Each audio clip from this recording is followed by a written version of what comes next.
Good evening. Hello there.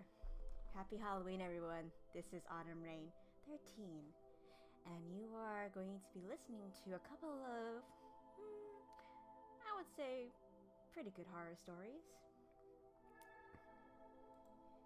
Hope you guys are doing well. I just got finished with dinner, and before that, giving out candy to some trick-or-treaters. So, hope your night is going well. So tonight we are going to be reading, I'm going to be reading The Cask of Amontillado by Edgar Allan Poe. I don't have the book for some reason, but I do have it on my Kindle, so get that summoned up. Yeah. We're going to do that, and then I'm going to read every odd chapter. Well, not every odd chapter, but a good amount of odd chapters from Dead Space Martyr, which is... Hold on, the lights are weird. There we go. Yeah, so Dead Space Martyr, which, if you know Dead Space, it is a very good series of games. You might have some opinions about the last one, I guess. But I haven't played it, but I've watched other people play it, and honestly, I love the story. And reading Dead Space Martyr, it was really good as like a prequel story. So I hope you guys enjoy that too when I read that. Let's see. Come on, what's going on with my avatar today?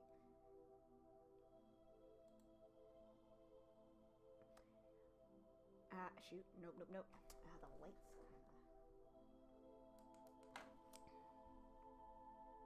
Really bright.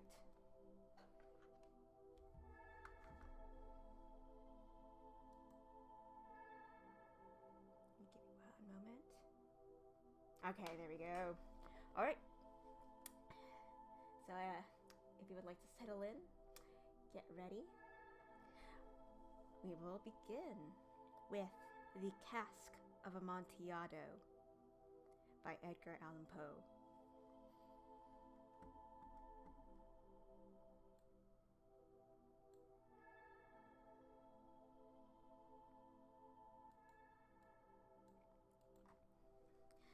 The 1,000 injuries of Fortunato I had borne as best I could, but when he ventured upon insult I vowed revenge.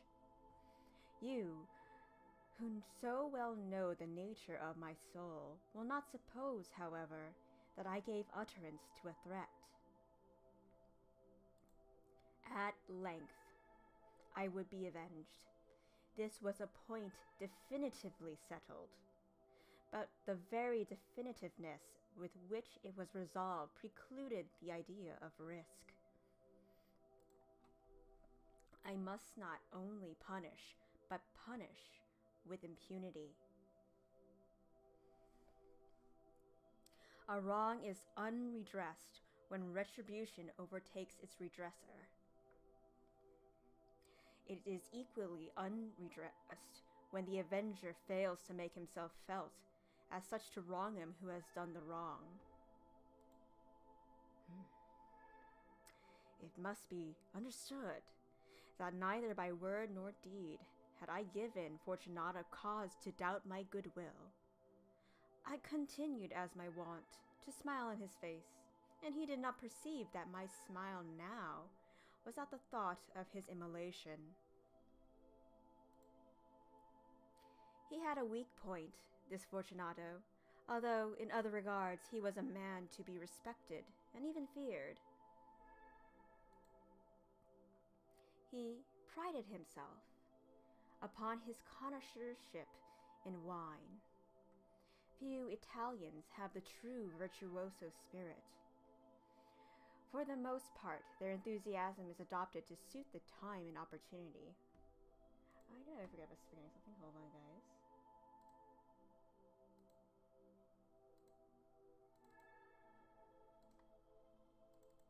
There we go. I forgot about the book. I was reading it down. Honestly, I only have my phone. Okay, there we go. Sorry about that. For the most part, their enthusiasm is adopted to suit the time and opportunity, to practice imposture upon the British and Austrian millionaires. In painting and gemmary, Fortunato, like his countrymen, was a quack. But in the matter of old wines, he was sincere. In this respect, I did not differ from him materially. I was skillful in the Italian vintages myself, and bought largely whenever I could. It was about dusk one evening during the supreme madness of the carnival season that I encountered my friend. He accosted me with excessive warmth, for he had been drinking much. The man wore motley. He had on a tight-fitting party-striped dress, and his head was surmounted by the conical cap and bells. I was so pleased to see him that I thought I should never have done wringing his hand. I said to him, "My dear Fortunato, you are luckily met. How remarkably well you are looking today. But I have received a pipe of what passes for Amontillado, and I have my doubts." "How," said he, "Amontillado? A pipe? Impossible, and in the middle of the carnival." "I have my doubts," I replied, "and I was silly enough to pay the full Amontillado price without consulting you in the matter. You were not to be found, and I was fearful of losing a bargain." "Amontillado? I have my doubts." "Amontillado? And I must satisfy them." "Amontillado? As you are engaged, I am on my way to Lucrezi. If any one has a critical turn, it is he. He will tell me. Lucrezi cannot tell Amontillado from sherry. And yet some fools will have it that his taste is a match for your own. Come, let us go." "Whither?" "To your vaults." "My friend, no, I will not impose upon your good nature. I perceive you have an engagement." "Lucrezi, I have no engagement. Come." "My friend, no, it is not the engagement, but the severe cold with which I perceive you are afflicted. The vaults are insufferably damp. They are encrusted with nitre." "Let us go nevertheless. The cold is merely nothing. Amontillado, you have been imposed upon, and as for Lucrezi, he cannot distinguish sherry from Amontillado." Thus speaking, Fortunato possessed himself of my arm, and putting on a mask of black silk, and drawing a roquelaire closely about my person, I suffered him to hurry me to my palazzo. There were no attendants. Sorry, clear my throat a moment.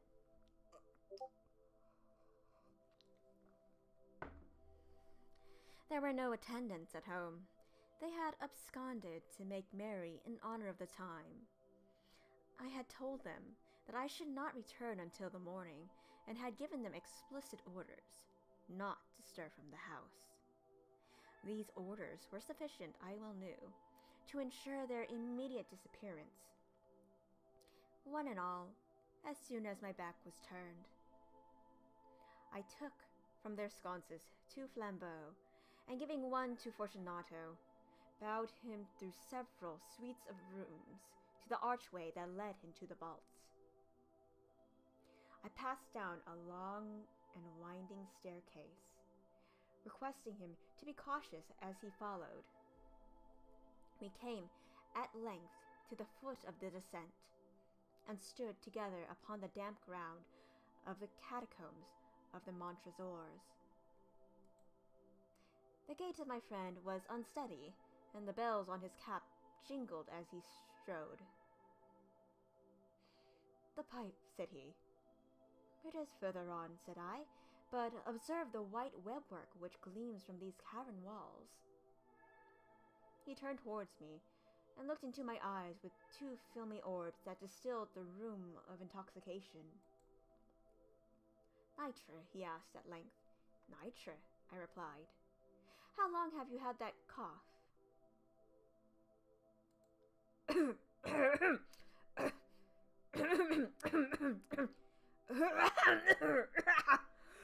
My poor friend found it impossible to reply for many minutes.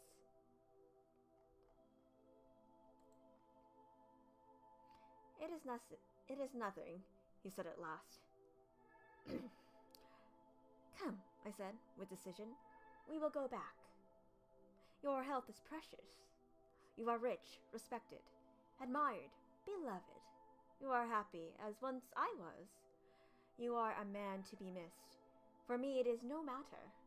We will go back. You will be ill, and besides, I cannot be responsible. Besides, there is the Cressy. Enough, he said. The cough is merely nothing. It will not kill me. I shall not die of a cough. True, true, I replied. And indeed, I had no intention of alarming you unnecessarily. But you should use all proper caution. A draught of this Medoc will defend us from the damps. Here I knocked off the neck of a bottle, which I drew from a long row of its fellows that lay upon the mould. Drink, I said, presenting him the wine. He raised it to his lips with a leer. He paused and nodded to me familiarly, while his bells jingled. I drink, he said, to the buried that repose around us. And I to your long life. He took again my arm, and we proceeded.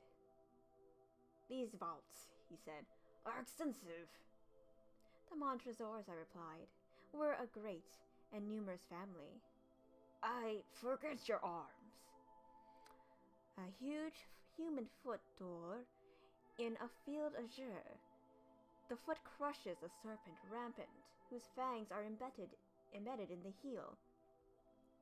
And the motto? Nemo me impune lacet. Good, he said. The wine sparkled in his eyes, and the bells jingled. My own fancy grew warm with the Medoc. We had passed through long walls of piled skeletons, with casks and puncheons intermingling, into the inmost recesses of the catacombs. I paused again, and this time I made bold to seize Fortunato by an arm above the elbow. The nitre, I said, see, it increases. It hangs upon the moss, upon the vaults. We are below the river's bed. The drops of moisture trickle among the bones. Come, we will go back ere it is too late. Your cough. It is nothing, he said. Let us go on. But first, another draught of the Medoc. I broke and reached him a flagon of de Grave. He emptied it at a breath. His eyes flashed with a fierce light. He laughed and threw the bottle upwards with a gesticulation I did not understand. I looked at him in surprise. He repeated the movement, a grotesque one. You do not comprehend, he said. Not I replied. Then you are not of the Brotherhood. How? You are not one of the Masons. Yes, I said. Yes, yes. You, impossible, a Mason? A Mason, I replied. A sign, he said, a sign. It is this, I answered, producing from beneath my folds of my roquelaire a trowel. You jest, he exclaimed, recoiling a few paces, but let us proceed to the Amontillado. Be it so, I said, replacing the tool beneath the cloak and again offering him my arm. He leaned upon it heavily. We continued our route in search of the Amontillado. We passed through a range of low arches, descended, passed on, and descending again, arrived at a deep crypt in which the foulness of the air caused our flambeaux rather to glow than flame. At the most remote end of the crypt there appeared another less spacious. Its walls had been lined with human remains, piled to the vault overhead, in the fashion of the great catacombs of Paris. 3 sides of this interior crypt were still ornamented in this manner. From the 4th side of the bones had been thrown down and lay promiscuously upon the earth, forming at one point a mound of some size. Within the wall, thus exposed by the displacing of the bones, we perceived a still interior crypt or recess, in depth about 4 feet, in width 3, in height 6 or 7. It seemed to have been constructed for no especial use within itself, but formed merely in the interval between 2 of the colossal supports of the roof of the catacombs, and was backed by one of the circumscribing walls of solid granite. It was in vain that Fortunato, uplifting his dulled torch, endeavored to pry into the depths of the recess. Its termination the feeble light did not enable us to see. "Proceed," I said. "Herein is the Amontillado. As for Lucrezi—" "He is an ignoramus," interrupted my friend, as he stepped unsteadily forward, while I followed immediately at his heels.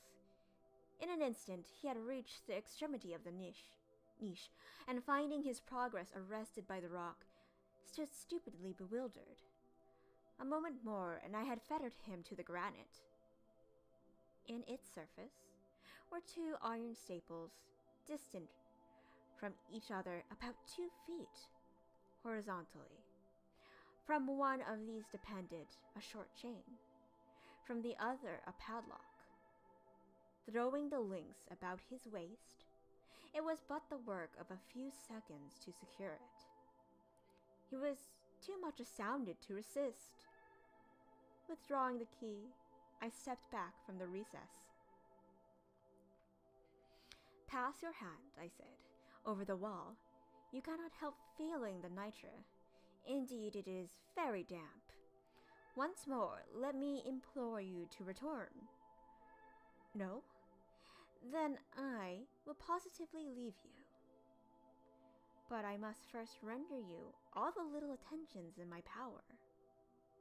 "The Amontillado!" ejaculated my friend, not yet recovered from his astonishment. "True," I replied, "the Amontillado." As I said these words, I busied myself among the pile of bones of which I had before spoken.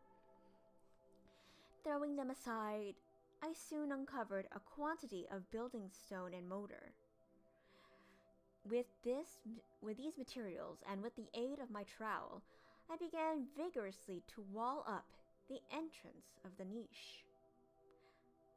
I had scarcely laid the first tier of my masonry when I discovered that the intoxication of Fortunato had in great measure worn off. The earliest indication I had of this was the low moaning cry from the depth of the recess. It was not the cry of a drunken man. There was then a long and obstinate silence.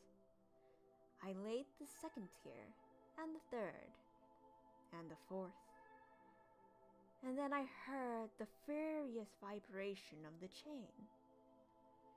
The noise lasted for several minutes, during which that I might hearken to it with the more satisfaction, I ceased my labors and sat down upon the bones. When at last the clanking subsided, I resumed the trowel and finished without interruption the 5th, the 6th, and the 7th tier. The wall was now nearly upon a level with my breast. I again paused, and holding the flambeau over the masonwork, threw a few feeble rays upon the figure within. A succession of loud and shrill screams, bursting suddenly from the throat of the chained form, seemed to thrust me violently back. For a brief moment I hesitated, I trembled. Unsheathing my rapier, I began to grope with it about the recess, but The thought of an instant reassured me. I placed my hand upon the solid fabric of the catacombs and felt satisfied. I reapproached the wall. I replied to the yells of him who clamored. I re-echoed. I aided. I surpassed them in volume and in strength. I did this, and the clamorer grew still. It was now midnight, and my task was drawing to a close. I had completed the 8th, the 9th, and the 10th tier. I had finished a portion of the last and the 11th. There remained but a single stone to be fitted and plastered in. I struggled with its weight. I placed it partially in its destined position. But now there came out of the niche a low laugh that erected the hairs upon my head. It was succeeded by a sad voice, which I had difficulty in recognizing as that of the noble Fortunato. The voice said, "Oh, very good joke indeed, an excellent jest. We will have many rich laugh about it at the palazzo. Over our wine." "The Amontillado," I said. "Yes, the Amontillado. But is it not getting late? Will they not be awaiting us at the palazzo, the Lady Fortunato and the rest? Let us be gone." "Yes," I said. "Let us be gone." "For the love of God, Montresor!" "Yes," I said, "for the love of God." But to these words I hearkened in vain for a reply. I grew impatient. I called aloud, "Fortunato!" No answer. I called again, "Fortunato!" No answer still. I thrust a torch through the remaining aperture and let it fall within. There came forth in return only a jingling of the bells. My heart grew sick. It was the dampness of the catacombs that made it so. I hastened to make an end of my labor. I forced the last stone into its position. I plastered it up. Against the new masonry, I re-erected the old rampart of bones. For the half of a century, no mortal has disturbed them. In pace requiescat.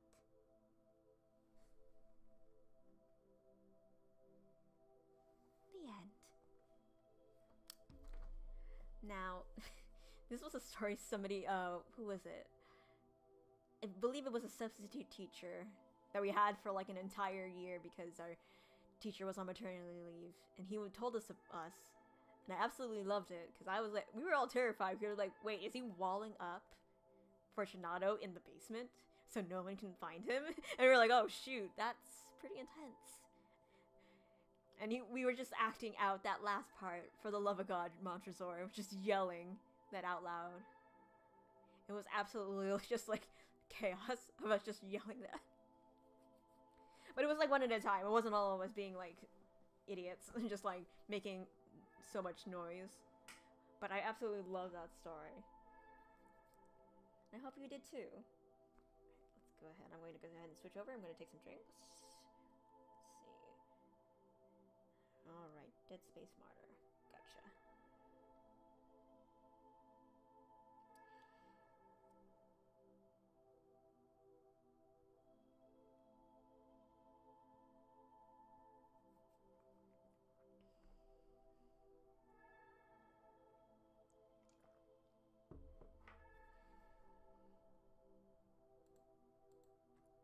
Alrighty then. Our next story, Dead Space Martyr by P.K. Evenson. Alright, let's do it. Hava woke up earlier than usual that day. Just before the sun rose. His mother and sister were still asleep. His father was gone, traveling again. When the boy asked him where he went, he was always evasive, and Kawa had learned not to ask further. He took a ladleful of water from the bucket and drank it, careful not to wake his sister. He poured another into the basin and washed his face and hands and arms before quietly slopping the rest onto the dirt floor. He was still sleepy. He watched his sister move restlessly, giving a little moan. Why had he woken up early? He had been in the middle of a frightening dream. There was something chasing him, a strange, stumbling creature, something that moved in lurches and starts, something that seemed at once alive and dead. He shook his head, wondering how something could be both alive and dead. He slipped into his clothes and left the shack, careful to stop the piece of aluminum that served as a makeshift door from clacking behind him. Outside, he could smell the salt in the air, could see a few 100 meters away the slate-gray waves. The tide was out, the waves gentle now, hard to hear from this distance. Something lingered in his head, a noise, a strange sound, a whispering. It was saying words, but in a language he couldn't understand, so softly that he couldn't even tell where one word stopped and another started. He tried to force the sound out, but though it receded, it didn't go away. It just hid itself somewhere, deep in the back of his skull, nagging at him. His dream rushed forward to fill the space. The creature had been large, just a little bigger than a man. He was watching it from behind. In the dream, at first he had thought it was a man, but when it turned, he saw that it was missing part of its face, the jaw. There was something wrong with its arms as well, but the dream was blurry, and he couldn't make out what it was exactly. It watched him with eyes blank and inhuman as the eyes of a fish. And then, in a single bound, hissing, it had been on him, its slavering half-jaw trying to sink broken teeth into his throat. He was wandering, not really aware of where he was going, trying to fight off the bits of dream playing out in his semi-conscious mind. He was surprised to find himself down at the shoreline. To the left, the coast was empty. Down the coast to his right, far in the distance, were 2 or 3 fishermen, standing in the surf, trying to pull something in. Whatever it was, the boy knew would almost certainly be deformed and taste of oil. It would be a challenge to choke down. It was no longer safe to fish. The sea here was polluted and starting to die, and similar problems were working their way inland as well. He'd heard his father talking angrily about it. Crops that even a few years back had been healthy and strong now came up stunted, if they came up at all. The only supposedly safe food was the patented foods grown in controlled environments by the megacorporations, food that few could afford. So the choice, his father said, was either to eat food that slowly killed you or go broke on food you couldn't afford, while everyone went on destroying the world. He started walking toward the fisherman, but something hindered his steps, slowly turning him. He began moving down the beach in the other direction, where it was deserted, or almost deserted. There was something there, something rolling in the surf. A fish, maybe, he thought, at first, but as he walked forward, It seemed too large to be a fish, and the shape was wrong. A corpse, maybe? A drowned man? But when it flopped back and forth in the tide, he knew he was wrong. That it was wrong. The hair started to stand on the back of Hava's neck. He walked toward the thing, trying not to listen to the rising cacophony of whispers ticking over his head.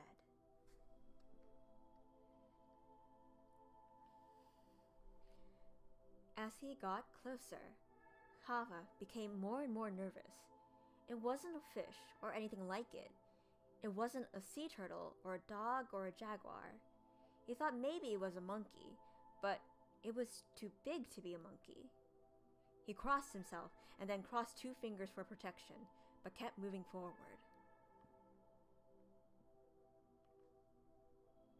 Even before he could see it clearly, he could hear it breathing. It was making a strange huffing noise, like someone trying to retch up something he was choking on. A wave pounded in, and for a moment the huffing stopped, the creature swallowed up by the water and foam. Then the water ebbed and left it panting on the damp sand. It flopped over and swiveled something like a head in his direction. It was like the creature in his dream, but much worse. It was not human, but seemed as though it once had been human. Its neck looked like it had been flayed free of its skin, the reddish pith underneath flecked with white splotches, oozing slowly. What looked to be the eyes were only empty sockets covered with veined, opaque membranes. The jawbone seemed to have vanished entirely, leaving only a flap of loose skin and a hole where the mouth should have been. The huffing noise came from that opening, along with a bitter, acrid smell that made Hava cough. The creature was hunched over, its fingers webbed, a thin, leathery membrane running between its elbow and hip like a bat's wing. It tried to stand, then fell back again into the damp sand. There were 2 large red lumps bigger than his fist on its back. They were growing. Mother of God, thought Hava. The creature gave a sound like a groan, and the lumps on its back pulsing. The bones in its arms cracked, the arms themselves twisting, becoming less human. It coughed up a milky liquid that hung in strands from the hole in its face. The back split open with a loud cracking sound, spraying blood, and exposing spongy gray sacs that filled and deflated. Hey Castellux, happy Halloween. Good to see you. Reading some Dead Space, if you're wondering. Hava was unable to move. The creature suddenly swiveled its head, staring at him with its eyeless face. Its muscles tightened, and the gaping hole pulled back into a poor imitation of a smile. Hava turned on his heel and began to run.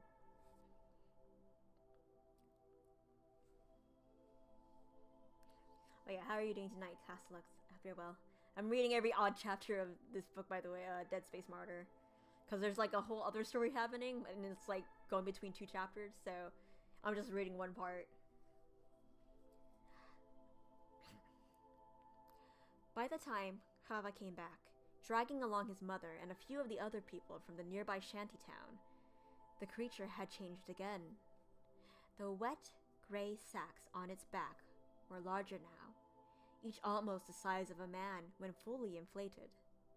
Its arms and legs had somehow joined, melding into one another.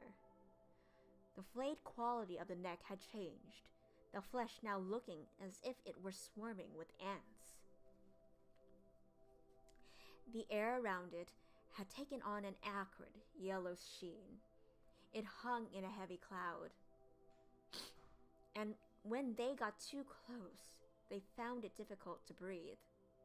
One man, a small but dignified-looking old drunk, wandered into the cloud and, after staggering about coughing, collapsed. That's good. I'm glad that it's a nice, relaxed night. No ghosts in sight to haunt you, right? I have incense outside. We had a lot of mosquitoes, actually. That was the only thing that was probably not good about this night. But otherwise, it was a pretty nice night, giving out candy to the kids.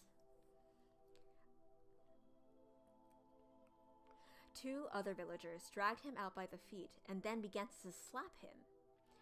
Hava watched until the drunk was conscious again and, groping for his bottle, then turned back to stare at the creature. "What is it?" Hava asked his mother. His mother consulted in whispers with her neighbors, watching the thing. It was hard for Hava to hear everything they were saying, but he heard one word over and over again. Ixtab. Ixtab. Finally, his mother turned to him. "Who is Ixtab?" Hava asked nervously. "Go fetch the old bruja," she told him. "She'll know what to do." The bruja was already heading toward the beach when he came across her. She was moving slowly, leaning on a staff. She was old and frail, most of her hair gone and her face a mass of wrinkles. His mother claimed that she had been alive when the Spaniards killed the Mayans, 1,000 years before. "She is like a lost book," his mother had said another time. "She knows everything that everyone else has forgotten." She carried a pouch slung over one shoulder. He started to explain about the creature, but she silenced him with a gesture. "I already know," she said. "I expected you sooner." He took her arm and helped her along. Others from the shanty town were coming down the beach as well, some walking as if hypnotized. Some wept, some ran. "Who is Ixtab?" asked Chava suddenly. "Ah, Ixtab," said the bruja. She stopped walking and turned to face him. "She is a goddess. She is the rope woman. She hangs in the tree, a rope around her neck, and her eyes are closed in death, and her body has begun to rot, but she is still a goddess." "But is she dead?" The goddess of, I can't say this word, it's the S word, the bad word that you can't say on YouTube, of Suit, mused the bruja.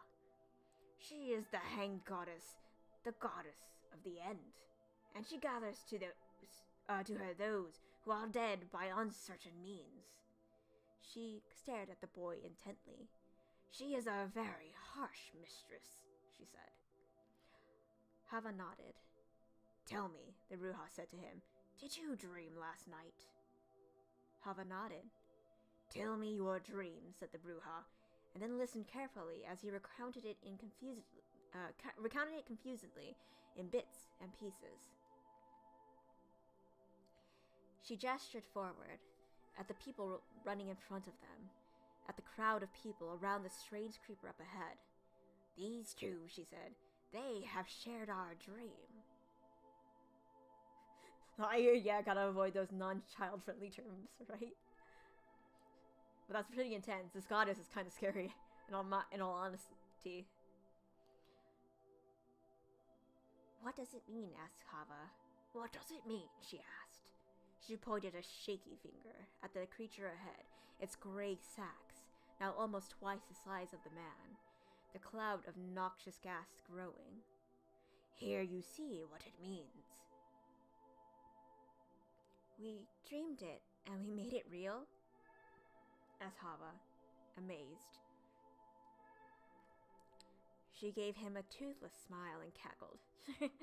"You think you are so powerful?" she asked, and started shuffling forward again. "You think we are so powerful?" "No," she said. "We could not make this. Our dream is a warning." "A warning?" "The dream tells us there is something wrong," she said. "We must set it right." For a time they walked through the sand without speaking, the old woman breathing heavily. Hava could already hear the hissing from the creature, louder than the crash of the surf. "Have you begun to dream? Awake?" the bruja asked.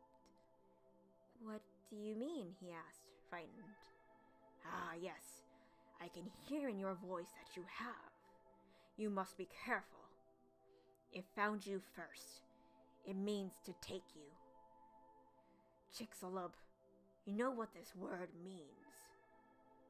The boy shook his head. And yet you have lived in this town all your life, she scolded him. You have lived within a word that you do not know. He was silent for a moment, then asked, Is that bad? She made a noise with her lips, but did not answer. Apparently it wasn't a question worth answering. What does Chicxulub mean? He asked, after another moment. She stopped briefly, and with the tip of her stick drew a figure in the sand. It was 2 lines, twisting around each other.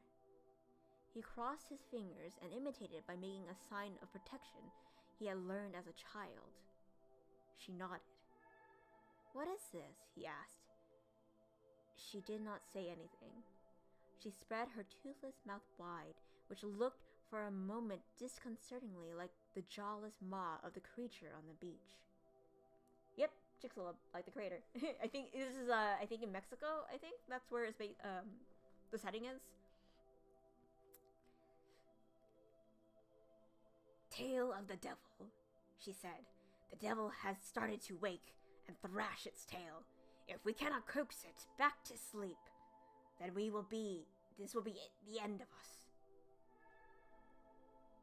Like, this is a prequel, so it's about Altman, if you remember from Dead Space.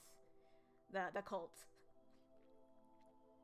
For a while, nobody spoke. They just stood there, watching the Bruja, who, in her turn, steadying herself on Hava's shoulder, just watched the creature. You see, she said in a whisper that was nearly drowned out by the creature's wheezing, it is growing bigger. She reached deep into her pouch and pulled out a handful of something.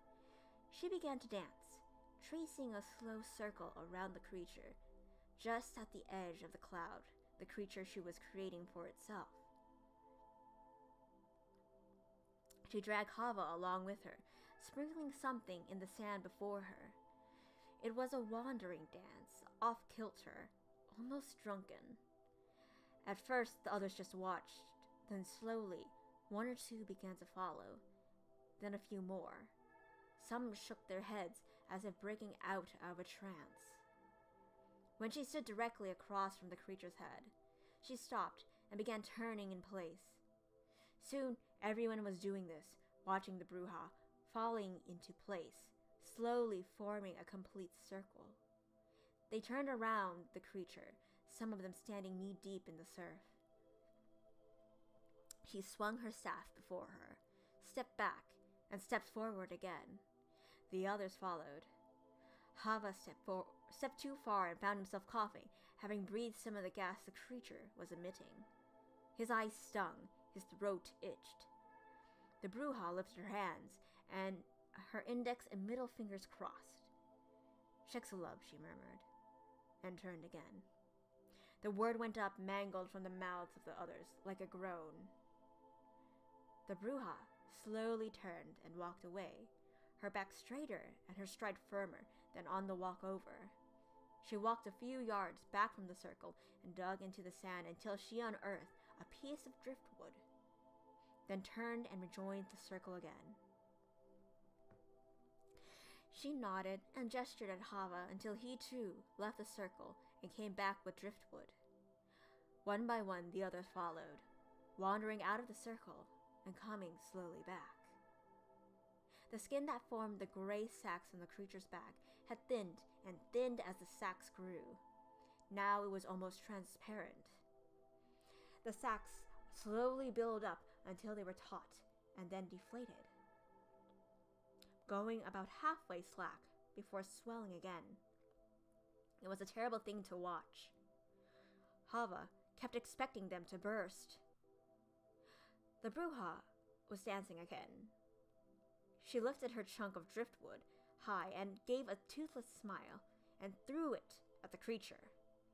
It struck the creature softly in the face and fell to the sand just below it. The creature didn't react at all. Now you, said the Bruja to Hava. Higher and harder. He threw his piece of wood, high and hard, at the leftmost sack. It struck the sack near the bottom and tore it just slightly. Air began to hiss out. The Bruja raised her hands and brought them down, and the others threw their pieces of wood as well. One or two missed, one or two bounced off, but more than a few tore the sacks, some quite deeply. Air rushed out of them. The acrid clouds slowly began to disperse. Now go, the Bruja said to Hava, her voice hoarse. You see the nameless man there, stumbling drunk as usual. Run to him and take his bottle and bring it back to me. He ran quickly around the circle to the small but dignified dark-haired drunk who had gotten too close to the cloud earlier and almost died. The man turned and smiled at him. Before he could react, Hava grabbed the bottle he had posted between his feet and fled back to the Bruja. She took it from him and uncorked it.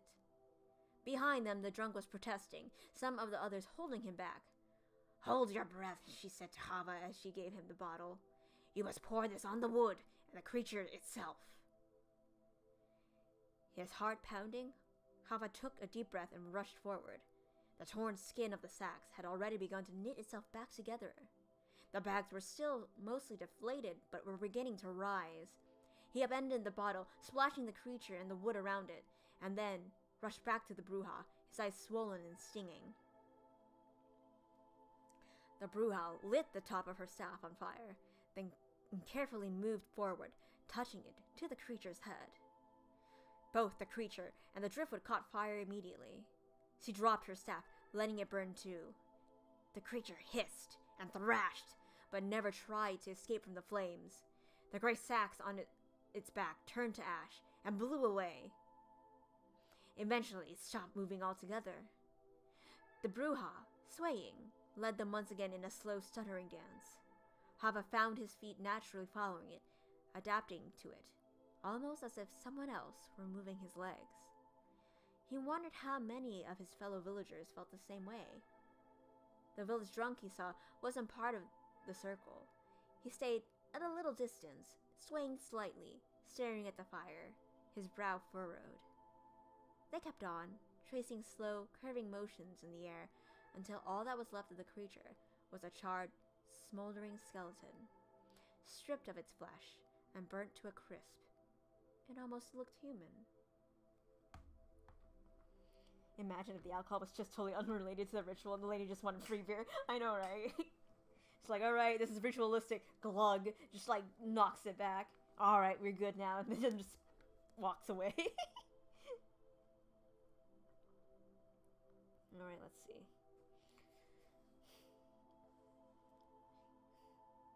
It was only once he was walking the Bruja back to her shanty that things really stopped making sense.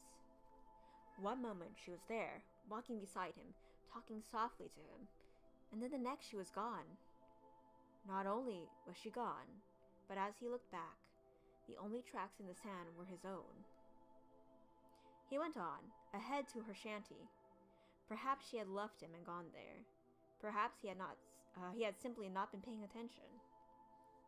When he arrived, he rapped lightly on the crumpled sheet of the tin that served in lieu of a door.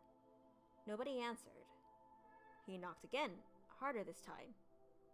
Still no answer. He knocked again and again. Still no answer. In the end, curiosity won out over fear. He took a deep breath and carefully pulled the sheet of tin aside far enough for him to duck inside. A monster that looked almost human. I wonder what space station I've seen those on before. I wonder indeed. It was dark. It took just a moment for his eyes to adjust. At first, he couldn't see anything except for the shaft of light entering through the crack of the door. But he smelled something, a rich and pungent smell, almost metallic. He couldn't quite place it. Happy day of spooks, return.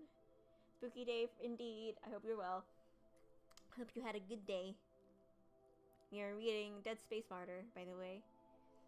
So if you played Dead Space before, this is like the prequel to the entire series. I'm just reading like one point of view. There's like a couple of them. Well, there's like a second one of them from Altman himself, but I'm just gonna read the ones from the village. Then slowly he began to make out dim shapes. A table scattered with indistinct objects. A basin turned over on the packed earth floor. There, at the far end of the room, he saw a straw and grass pallet, and on it, under a tattered blanket, the shape of a body. He called out to her, "Bruja!" The form in the bed didn't move. He moved slowly across the room until he stood just over the bed. Cautiously, he reached out and touched the form through the blanket, shook it slightly. "It's me," he said. "Hava." She was on her side. He tugged her over, flipped her onto her back, and the blanket slipped down to reveal the Bruja's wide staring eyes and her slit throat. He found a box of matches and with shaking fingers lit the lamp on the floor beside the bed. He pulled the blanket off, saw the knife she held in her death-clenched fist. The blade was brown with her blood. He carefully tugged the knife free and laid it flat on the bed beside her. Her other hand, he saw, was badly cut, long gashes on each of the fingers. Ixtab, he thought. He picked up the lamp and held it close to her face. The cut was jagged and incomplete, the bluish-white of her trachea jutting out. She had been dead for some time, hours at least, maybe days. The smell in the room, he realized, was the smell of her blood. How was this possible? He had just been with her, or thought he had. Shaking his head, he turned and made for the door. Then suddenly it stopped. In the lamplight, he saw something else. The walls were covered with crude symbols like nothing he'd ever seen. Odd twisting shapes inscribed in blood. Shocked, he stared at them. Slowly, voices crept into his head. The Brujas among them. He turned and fled. Yes, rest in peace. Holy cow. That was intense. I was like, oh yeah, right. I forgot about this part of the story. Woof.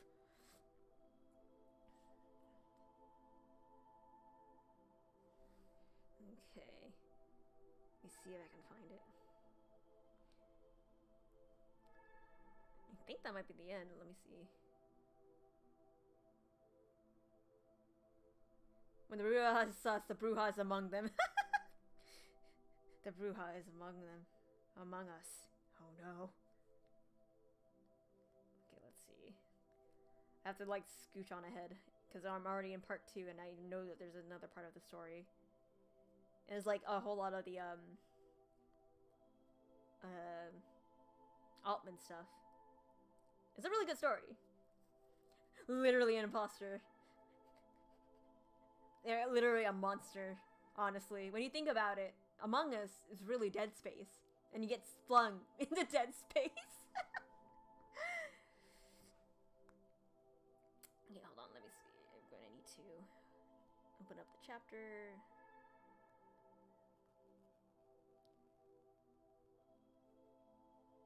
Yeah, I think that's it for this part of the story. So yeah, that was like the village part. There are so many, like, it's a very easy read, so if you wanted to read it yourself, I would highly suggest it. It's really good. Right? Dead Space is Among Us prequel. It starts out first with people in spacesuits, and then it ends up with monsters. Now let's see.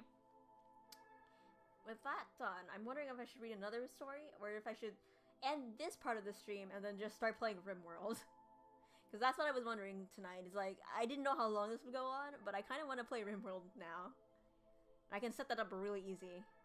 Hold on, let me see. First I gotta open Steam. That or Vampire Survivors, one or the other. Yeah, let's see. RimWorld, where are ya? RimWorld. Library. There we go. Your vote is on that? Alright, RimWorld it is. Let's see. You know, I'm just gonna keep on going with this. RimWorld.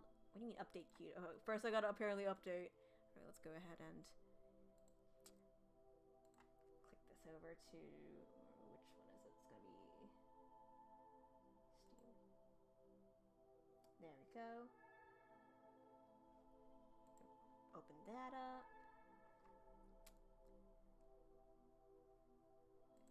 Then I can close this out.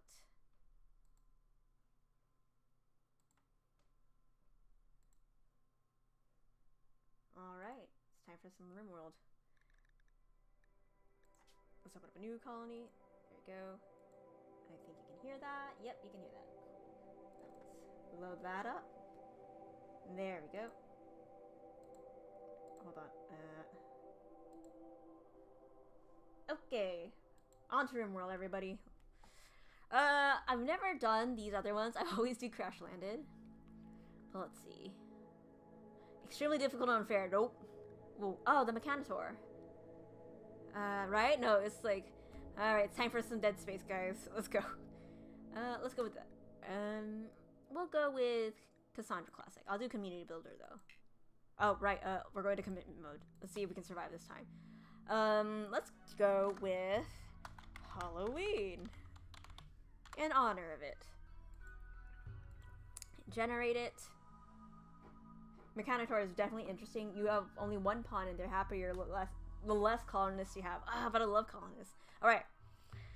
My usual thing is to do 3 rolls and then go for it. So, Tundra. It does have some berries. But nah. Some arid shrubland. It does have some agave, and no pollution, which is good. Do I want this though? The thing is, the growing period is year-round, but arable soil is hard to find. But I could, depending on how much steel I get, it might be fine. Fun fact: random tile you can't land on random tile can't land you on sea ice. Oh. Ah, tropical rainforest. Ooh, large hills though. Ooh.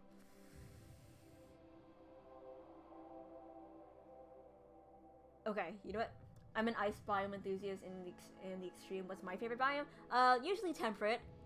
I can build up bases easily with that. That said, I don't even think like. Yeah, this is it. We're going with this. It's the 3rd one, so let's go ahead. I have not done the xenotype editor, so let's see. What in the world? Okay. Ah, I see. Ha.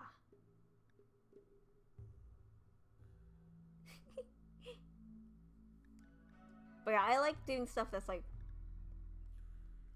that makes me build bases and survive.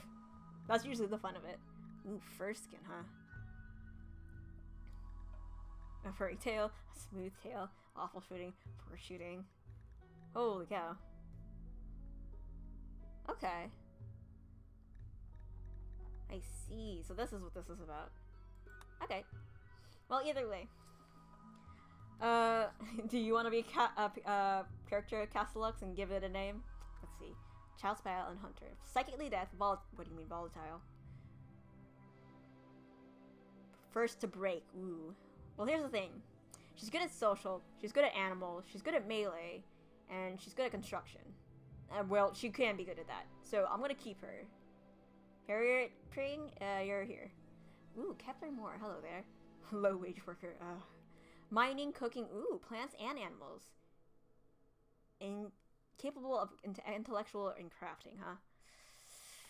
You know what? That's fine. You got all. This is all the basics that I need. But I also need somebody.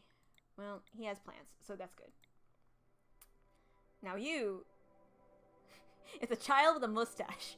Alright, so for this one, I'm gonna do 3 rolls for any of these. So let me go ahead. I'll wait for that one. So in the Xeno editor, complexity doesn't really matter, and the metabolic efficiency determines how much food they eat. Ah, I see. Ooh, that's actually helpful because I don't actually know. Oh, wimp. The thing is, he's good at medical and he's good at intellectual. So he's a later guy. Kenneth, you're fine, but I'm not gonna put you up here. I might switch out Wagner for somebody. Let me see. Ooh, a Gourmand. Oh, he's gonna be. Wife is Jacqueline Jackalope. Okay, and then stepson Maxim Wagner. Okay, so I think.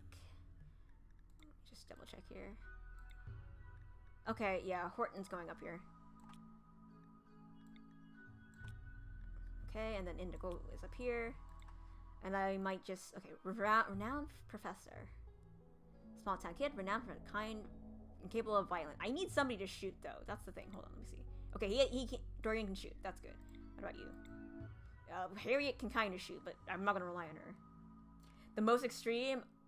Desert. I have not played on ice yet. I mean, I could do that as a challenge for myself. But that's later on when I remember how to play a RimWorld, like, efficiently. I kind of like her. She can't do anything, but she's kind. And she is also pretty good at different things, so I'm gonna go ahead and do that. But I'm not gonna have Wagner. I think I'm gonna replace him. Ooh. No, I don't think I want Middleton. What about you? Carlos, Jailbird. Misandrous, neurotic, night owl. Caring and social. The thing he's really good at melee. He is artistic and he can do crafting.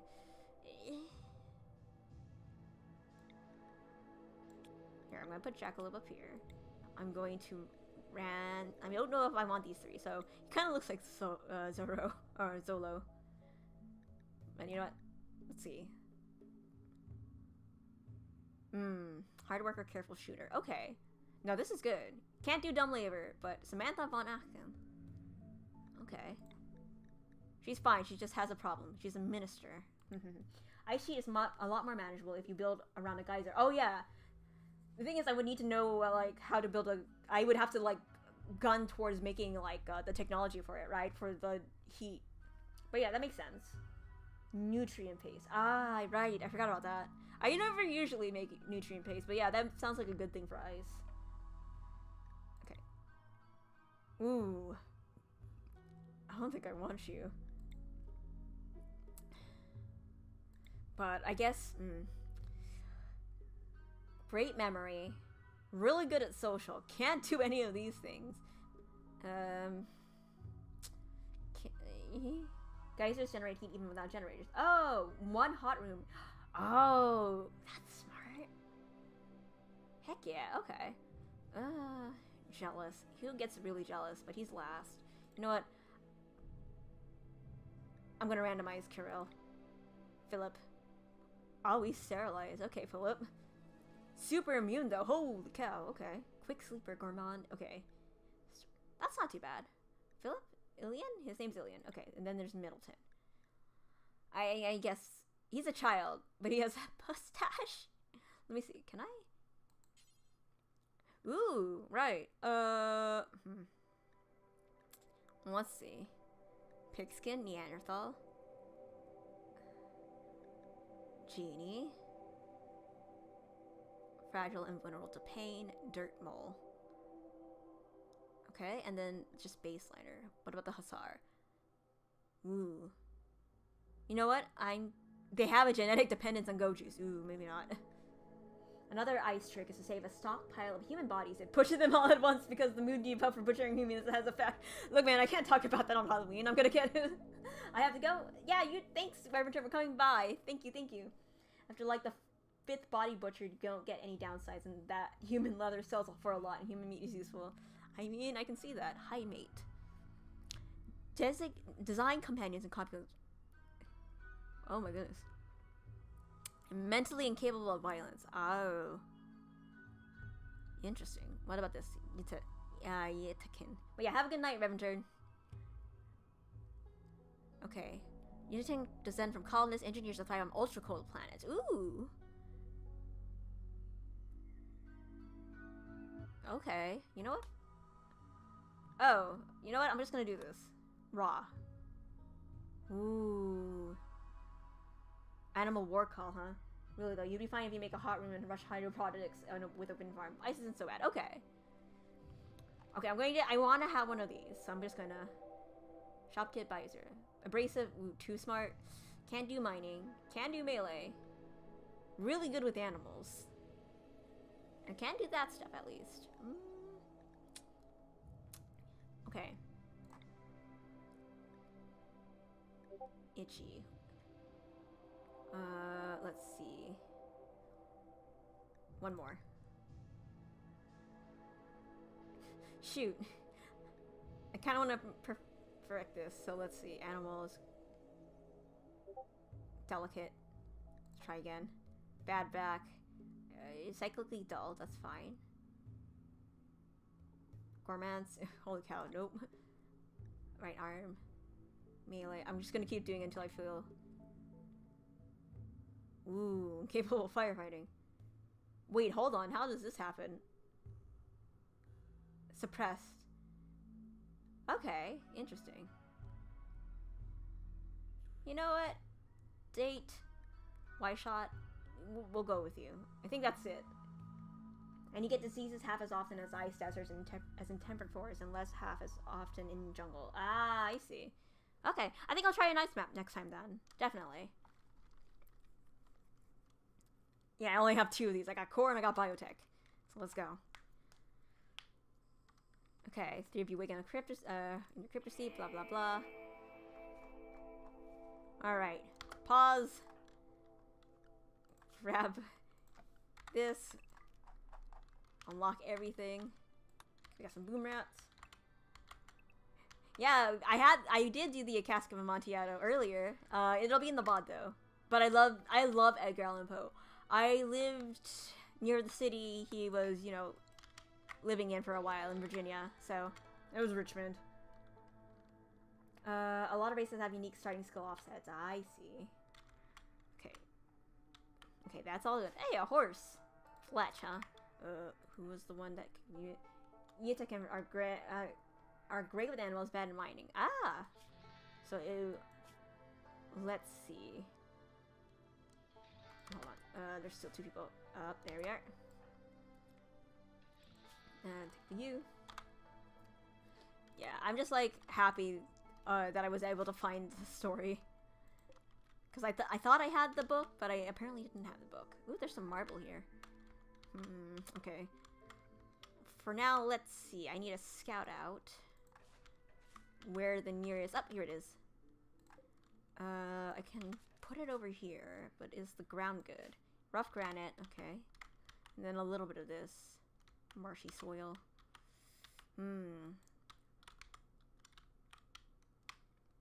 Went trick-or-treating because of my friends, but it rained. Oh, I'm so sorry. Yeah, rain is... Oh, here's a free space. But yeah, I was giving candy out, and I got rid of all my candy. I already ate some, though, like, earlier. Before they could all get more, but... That's just me. Wait, is this... Marshy soil. Ah, shoot, it's marsh soil. I think the bottom right there, terrain affords fertility overlays. Oh, yeah, hold on. Yeah, no, I can see that. I'm just trying to find... I mean, there's this one over here, too. At least you got... Oh, yeah, the haunted maze. How was that? By the way, cancel, actually. That's not where I want it anymore. Ew.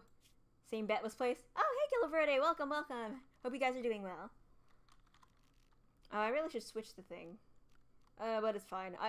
This was not planned. But I wanted to play some RimWorld before and see how far I could get. Do I want to go here? The thing is that there's so much marsh.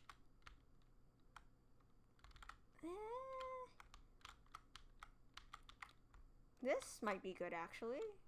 Yeah, that'll be good. Same bet was placed. Oh, yeah, right. Who won? Who won the bet? Okay, yeah, so we're just gonna go 30 by 30. And then, what was my thing? It was like 1, 2, 3, 4, 5, 6. 1, 2, 3, 4, 5, 6. Boom. I went to a maze today, and on Saturday I went to a place that had 3 haunted attractions. Ah, I see. But yeah, I don't do haunted mansions. Like, you probably couldn't pay me enough to really go. Because when I would want to go with my husband, and he definitely won't do that. But then also, I scare too easily, I think. I mean, I might be excited for, like, the first part, but then after a while, it's just gonna be like, my brain is going, not my brain, but my heart's gonna stop eventually. I have such a weak heart. Oh, hold on, not that. You can destruct. Boop. Cancel.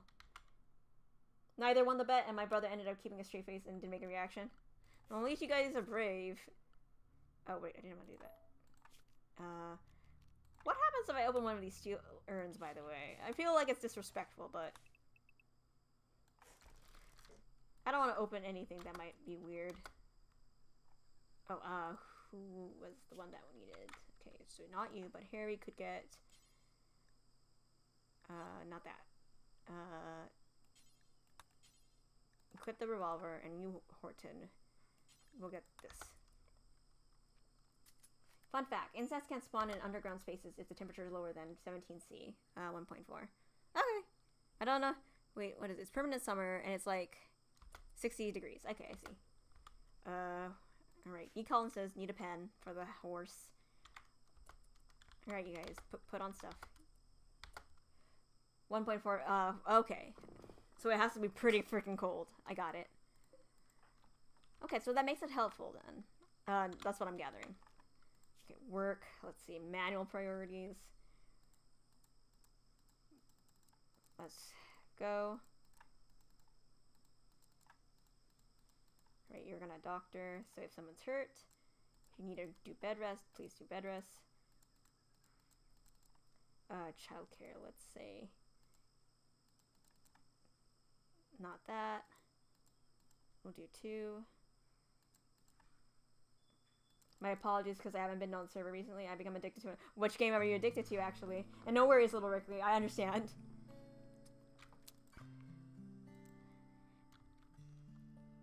Uh, 6 and 7.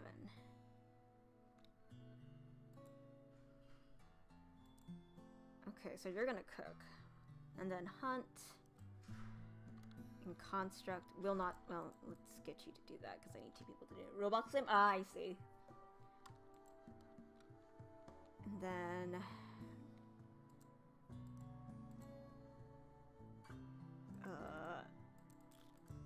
we'll just keep that on 3. We'll have somebody on 2. Let's get you to 1.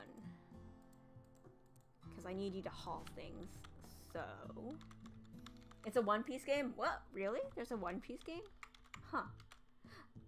Oh yeah, I hope you're doing well, Gilliver Day. I saw you and I was wondering, like, what did you do for Halloween? So, if you're still here.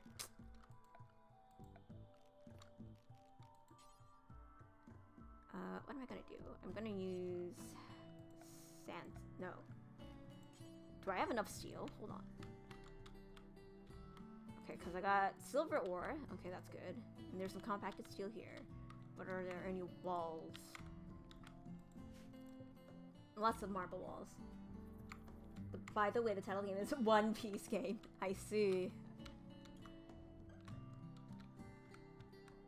Okay, this I probably should not approach and open. Alright, there's no other buildings, but I can probably... Do I want to make steel walls?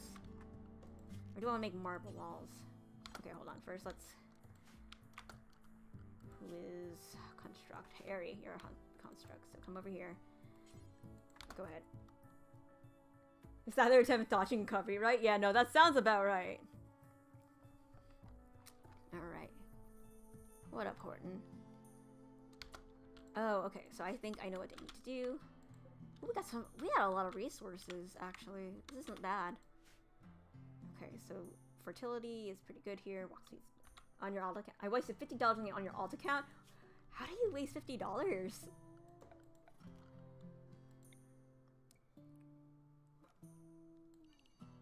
Okay, we're gonna make this pretty big. Okay, and then not potatoes. What would be good for this? Maybe I do need cotton, so I'll start that up. And then over here I think will be, yeah, that's really rich soil, so let's go ahead and make.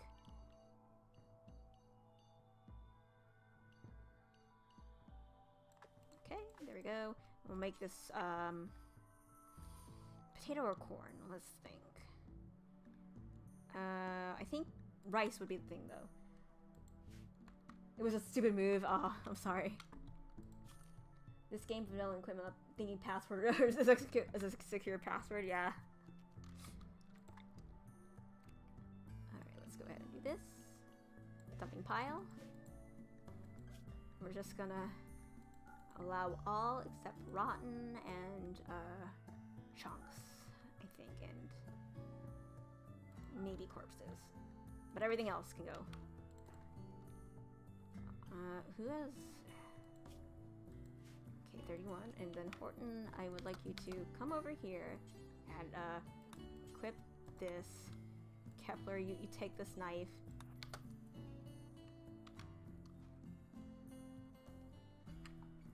Totally not a coffee. There's a Roblox and Phasmophobia, totally not a coffee. So what's my end game in RimWorld? I've never rushed the ship. I wish I could rush the ship, but I have an idea of how to do it. It's just that I like building colonies. That's my favorite thing about RimWorld. So because of the kid stuff, I kind of want to still see if I can get to the point where I have kids and don't die. Because I've been doing this over and over again, and I just end up dying. It sucks. I'm not that good at this game, but I enjoy it so much. Of course, then again, I never usually play on, commitment mode. I do the same thing by the time I make a ship, I'm safe where I am, lol. Yeah? It's like, it's comfy. I only will do it if I have to. Alright, let's see what you guys are doing. I need to make a pen. So, let's go over here and let's actually chop all this wood in here. Chop all the wood.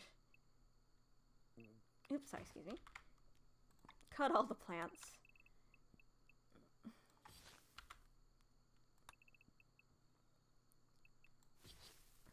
Okay. Actually, just harvest and just harvest. Let's see. Just this area. Alright. Okay, we're gonna go speed up a little bit. And I'm going to make sure Kepler does a lot of plank cutting.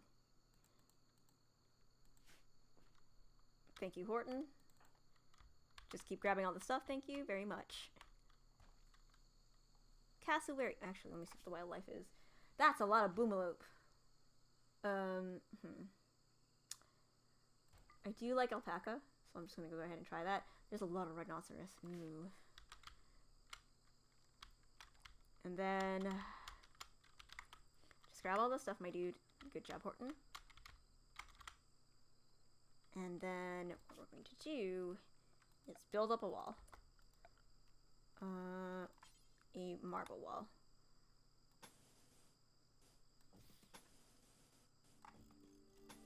There we go, and there we go. And then I'm going to make steel doors. 1, 2, 3, 4, 5, 6, 7, 8, 9, 10. On that side, on that side, on this side. And then make a bed. Okay, I'm just gonna press play now. Make a couple beds. So we'll go with 1, 2, 3. I know that interrupts my thing, but I need this. Oh, wait, hold on. I just realized something. No, that's it. No, I did it right. Okay.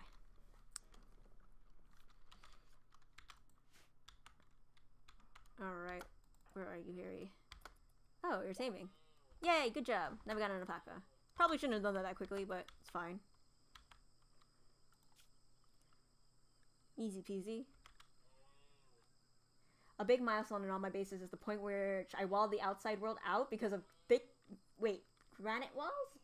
Is granite really strong? Gives extra time against raids and living bit. Basically lets you ignore man-hunters. Ah, okay. Ooh, capybaras. I might want to get the cassowary later, but we'll see.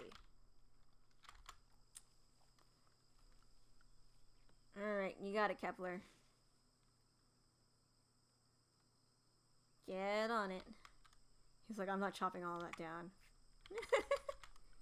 Alright, let's see. To get to that one point, what do I need to do? Deep drilling, standard mech tech. Where is it? I can't remember. There it is. Geothermal power. We'll research that when it cuts. Got that. And, okay, who's my best constructor? Your Kepler is, but I'm gonna use Harry. Harry, go ahead.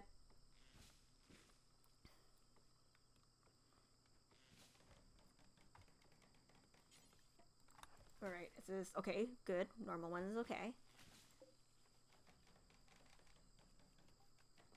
An awful one. Alright, that's not good, but...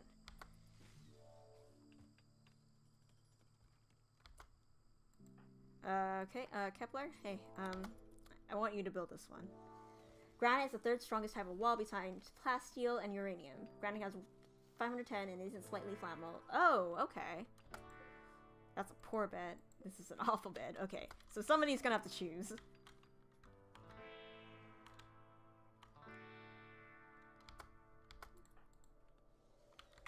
Thank you, Horton. Keep on grabbing those. Doing well so far. I should put... How do I determine where to put my stable?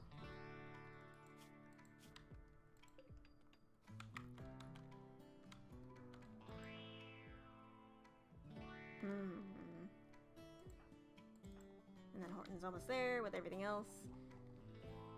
The walls are being built up. Alrighty, let's go ahead and forward through that. But okay, that's a good thing that I have granite chunks then. Let's go ahead then and... One, I need a table. Let's go by 2 by 2.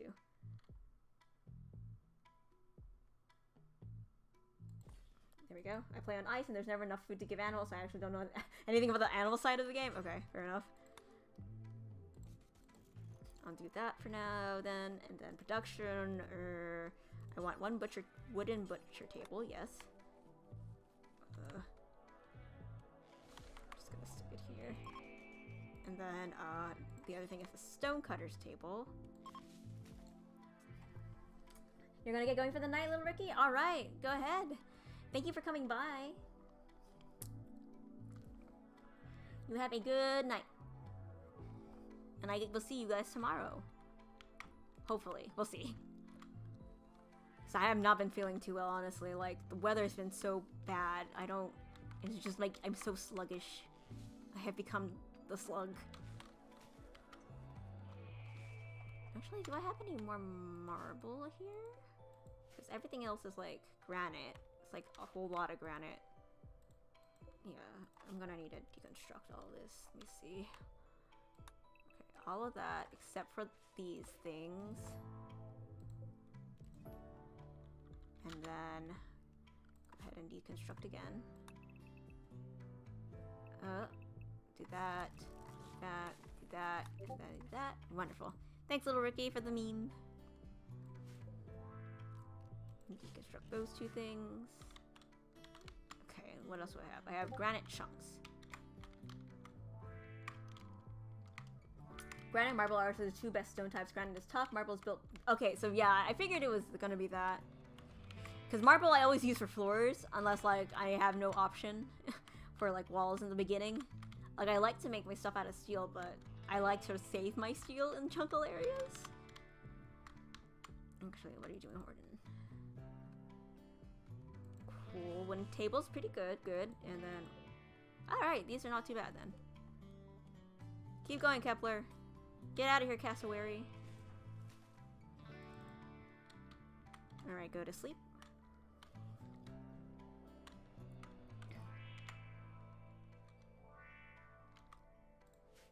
Alright, Horton, I need to check something in the storage. I think I have most things. Alright, yeah, that's fine. Okay, so use marble for the floor. That I can do. Although I'm not sure how much marble I can get. I probably should go out and check other places for marble. Yeah, I know I need defenses. Calm down. Alright, we're gonna do one barricade. Like here on this corner. And then also some recreation, huh? Horse pin. Just put that... We'll just stick it right here for now. That should be fine. And then, we'll chop. Lots of things to do. Only 3 people right now. Yeah, I know that. Don't worry about it. Kepler. Hey, Kepler. Why don't you, do this? In case you missed, you need defenses. Yeah, I saw. I guess. I never take that seriously as much as I should. Probably should. Alright, I don't know when they did this, but there you go. Nice, now I have 2 of them. And now I need to really make that thing. Freaking hell. Thanks, Castellux. I definitely need some defenses. Okay, let's go with a wooden fence. Where is a healthy place to go? I don't want it too far away. So, let's say... I guess over here would be fine? But that's where the thing is. So, I kind of want to stay out of that.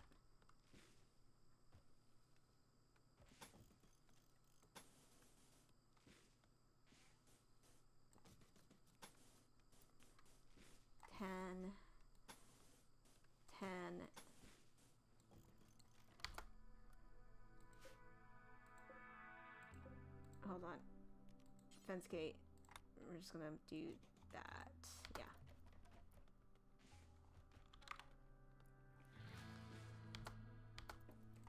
Harry. Low food. I know, and there's visitors. Oh, sweet. Hello there. Wait, which one of you is good at social? I don't know the building defenses. Hey, look, there's a defense. It's a defense. I made it a wooden barricade. 1 wooden barricade. That's all I need, right? Oh, you're good. Okay, so Stumpy, talk to Potato the Trader.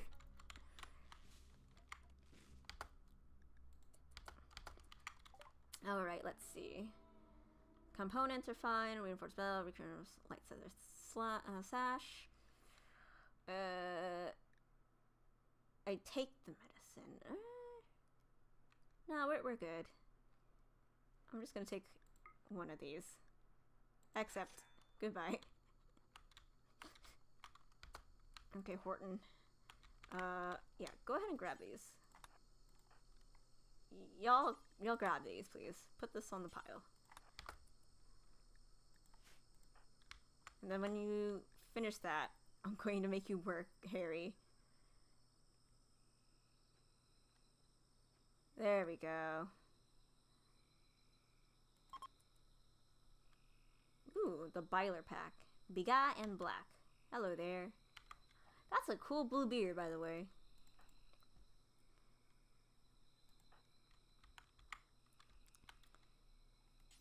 I'm gonna let him haul this.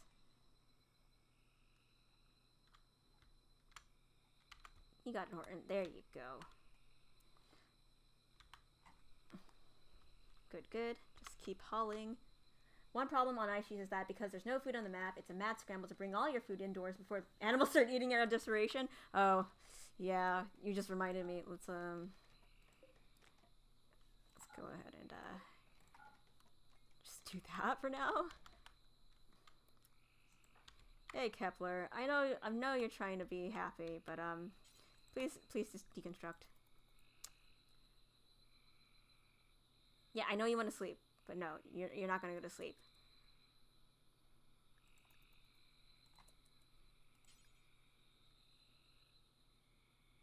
I should go too.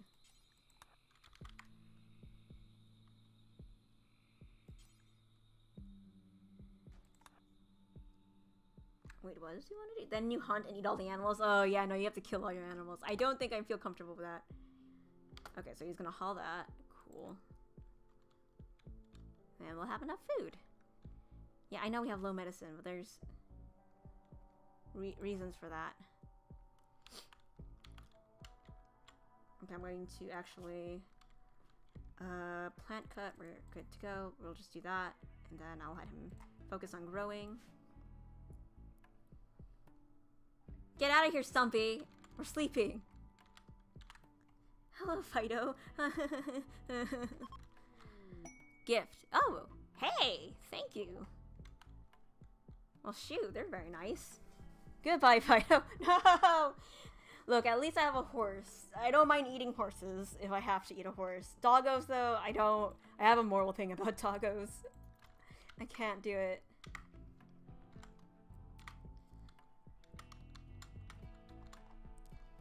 Is there a way to track them? Actually, no. Hold on. It's like... I think there was a way to do it, but I'm not sure if I remember. Alright, come on, Harry. You got it. Oh, right. Hold on. Pen marker. Pop that in there, and then also a grow zone for create new growing zone, and we're going to put in hay grass, and I can't harvest the hay grass. Allow cutting. Low, so despite all the memes, most people actually play RimWorld morally. The community sentiment has shifted to, okay, we're not actually that crazy. I mean, have you heard of Seth Steentak? I've seen his RimWorld one. I'm not the one that, like, the type to build that kind of stuff, but it's fun. I understand the desire to do that. Alright, so let's see. Add to bill. Butcher's creature. Do that forever. Make kibble. We'll do that like a couple of times. If I have enough stuff for it, we do that. I should check. Meanwhile, I was like, wait, you guys don't do organ harvesting and cannibalism too? I've never done that. I tried it once, and I failed so horribly to harvest organs. Okay, must designate. Oh, right, I know it was being designated. Okay, cool. And then just go ahead and disallow all these again. There we go. Alright, and then make granite blocks forever. Who is gonna be crafty boy? Horton, you do the crafting. In the meantime, go ahead, Horton. Do what you need to do. Thank you.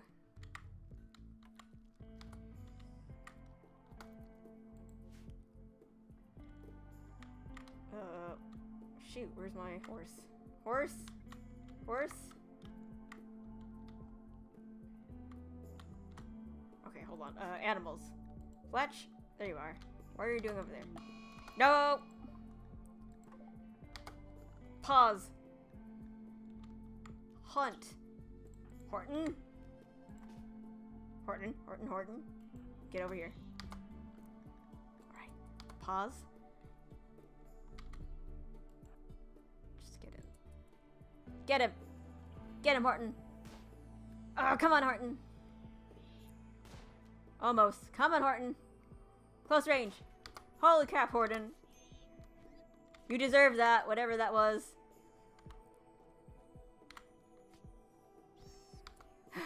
Wow, Horton. Okay, go ahead and rest. I'm making this the medical bed. You stay over here. Yeah, I know, Horton. Okay, hold on. And then I'm gonna build a copy. I'm just stick it right out here for a moment.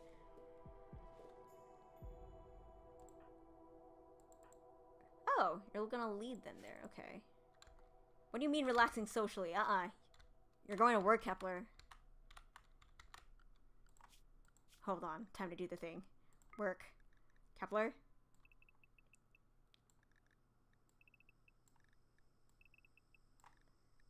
Then recreation. Horton's still drafted, so he's still standing there. Oh, sweet. Okay, that's why. Thank you. I forgot. I was like, hold on. Why are you not doing that? Clunk. Rest until healed. Kepler? You get over here. And you grab some of this. Alright, let's go. In the meantime, wait, who's my doctor? Horton's my doctor, but I can do this. I'll let him do that, and then he can go heal. Go take care. Fun fact, untreated wounds have high rates of infection, especially in jungles. Thanks for letting me know that. Okay, Kepler, do your job.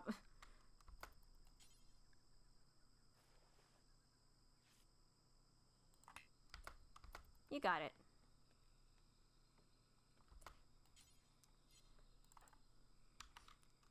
Go ahead.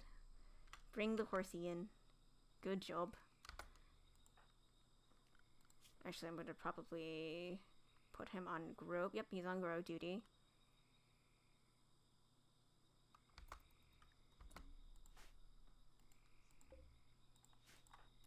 Oh, right, he is on go duty, so he's doing that thing. Who is cooking? Kepler can do the cooking.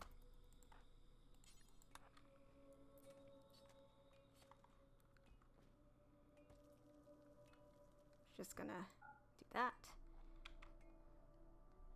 Go to sleep, everybody. Actually, work on this bed. Alright, that's a good wooden bed. Cool. There's a xenogene that gives your colonists 50% immunity gain speed, and your colonists just shrug off every disease like it's nothing. It's super nice. Ah! Isn't that like you have to get sick first, though, or...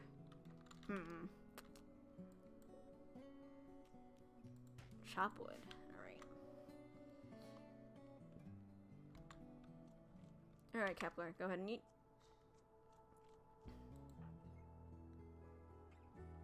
Just go to sleep, Horton. Just keep on sleeping. Rest until healed.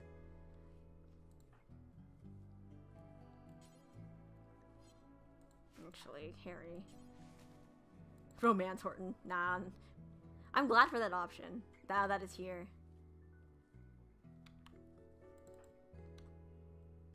Alright, Harry. Hold on. Hold on. You will eat your food when I tell you to eat your food.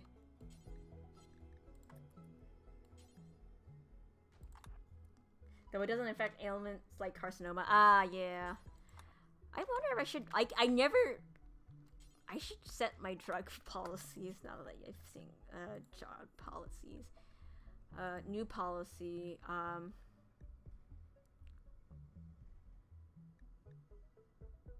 For recreation, scheduled.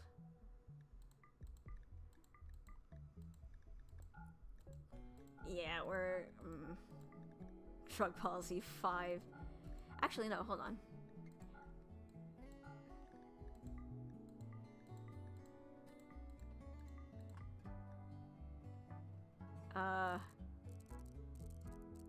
Every 15 days.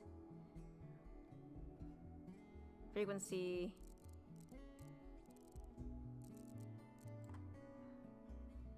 Only if mood is below 40%. Sure, 40. We'll say 40 for all of these. I've never had to set this before, but I was like thinking about it and I was like, you know what, maybe I should make some smoke leaf just in case. So they can be happy. I actually don't know which one's the worst. I think, actually no. No one's getting that one. This one's fine. Just get it down close enough. Well, I'm gonna keep that on there. There we go. That's close enough.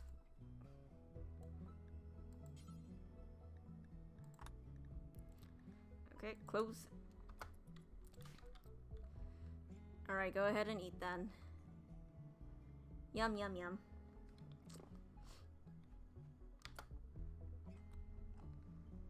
Harry, you can get more, you know.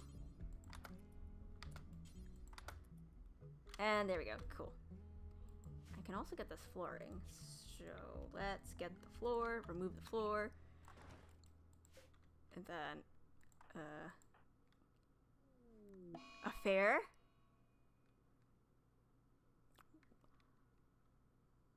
Horton tried to romance Harry by telling a tale about the link between human nature and the age of the universe. Horton married to Jackalope. What the heck? No. No affairs. You weirdos. It ain't happening. I'm gonna need to instruct this bed. I'm gonna make this one Harry's bed. I am not letting them sleep together. Well, I mean, if Jackalope isn't on the map, I mean, no, and no, I'm not letting that happen. This is a monogamous place. It's fine.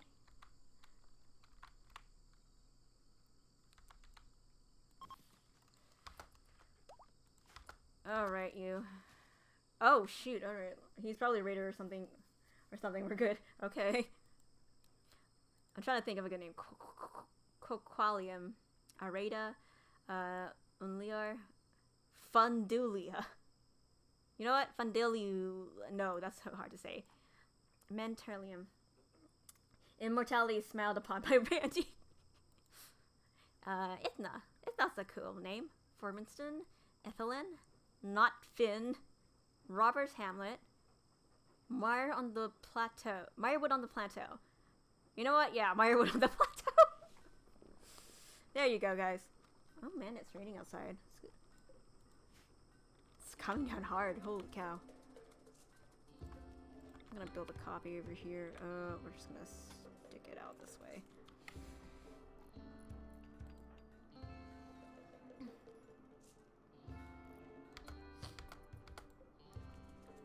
Bills, let us add cook simple meal. Do until I have at least 10. Yeah, it's pretty it's intense.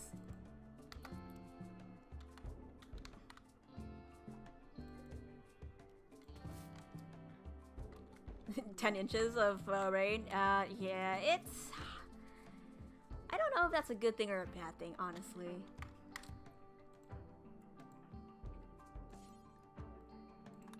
Force word that, please, and also force word that best. Let's go. Oh, hello? When did you get here? Oh, shoot. Well, the problem is how do I... Horton. I don't... Oh, this is hard. I don't have a place for him right now.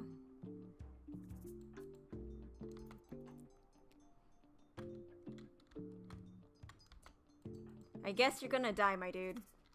I don't know what to tell you.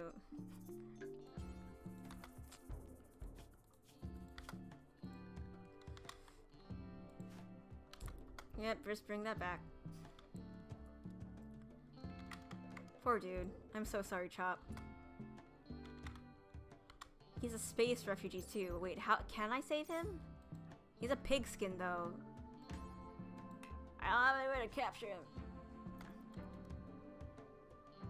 Goodbye, Chop, I guess.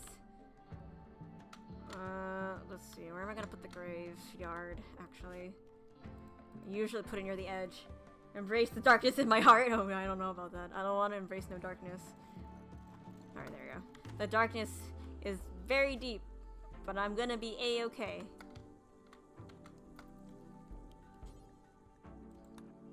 Go ahead and refuel the stove.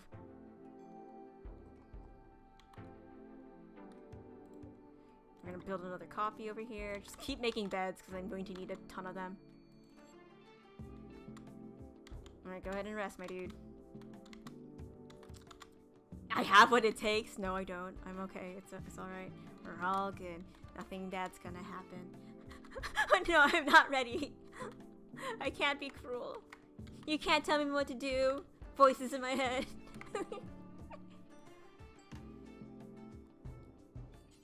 Yeah, I think he's dead. Let's go check. Yep, there he is. I'm so sorry, my dude. So sorry.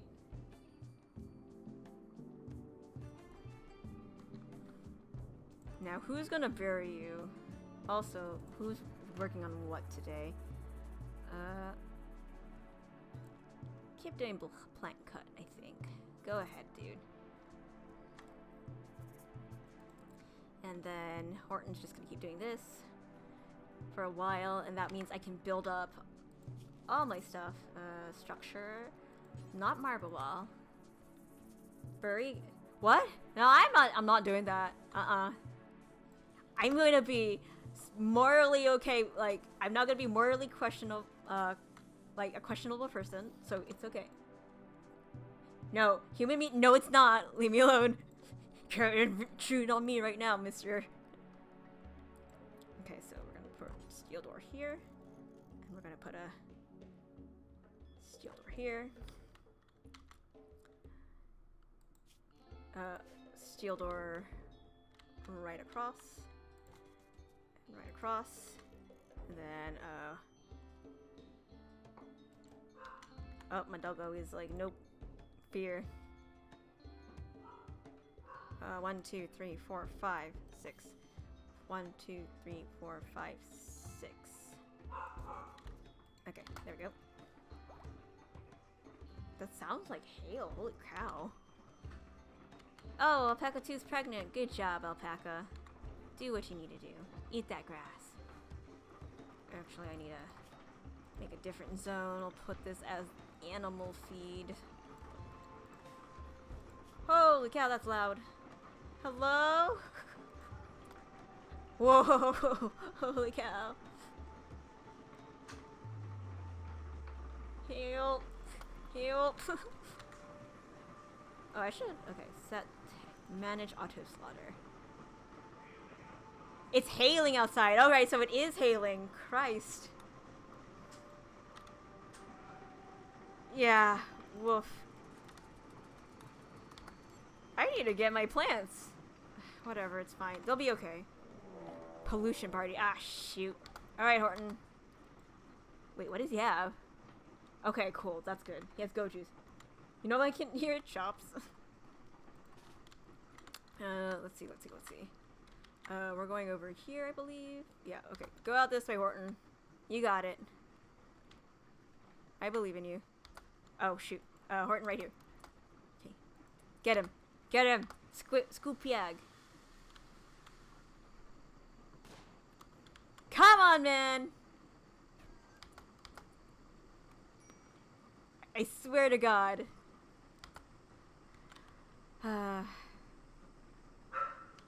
Kepler, no, Harry, come here.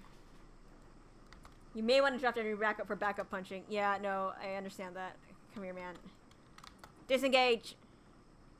Run! Yeah, I know, you're fine. It's okay.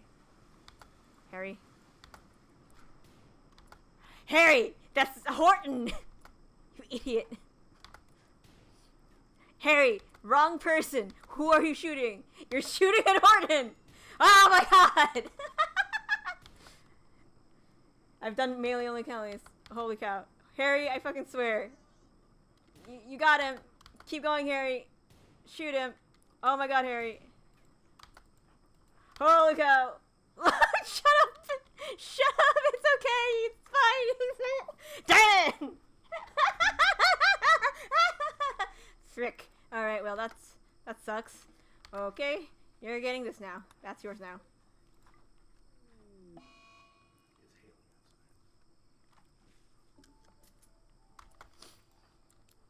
Well, that happened. I told you I'm not good at this game. Dang it. You just made off with all your best armor. Yeah, that too. He's not lost forever. Come back, Horton. Oh, hello, Chinchilla. Oh, you're so cute. Alright, you two. I guess Harry can't cheat now. Hooray! Your lover's gone. My friend Horton lost. My lover Horton lost.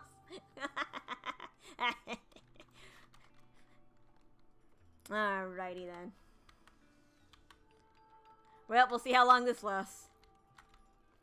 Oh, Kepler, go ahead and, where's the meds? Haul the meds, you two. Haul the meds.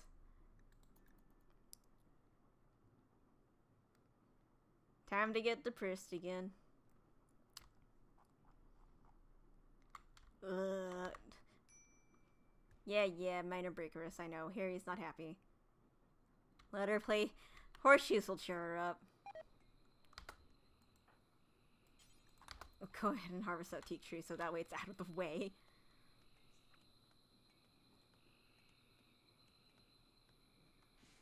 Alright, there we go. There's just like berries on her bed. Alright, Kepler, actually. I think he's pretty much done with growing. So let's do that. Let's go ahead and have him cook. I don't think he can cook though. Hold on. Handle, board, and hunt, construct. We're gonna have you construct. Ooh, a fair over. Thanks, pig people. Look, I buried your people. See? Well, okay, I thought I buried your people. Where is he? Yeah, he's still there. Shoot.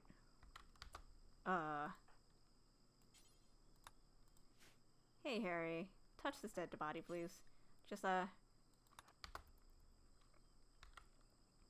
Actually... Is it technically human? Hold on. I mean, I could do it. You know what? Okay. Details. Well, wait, is it an animal corpse? Wait. Wait. It's a pig corpse. Oh, other genes like times as human. Okay, I see. Alright, well, either way.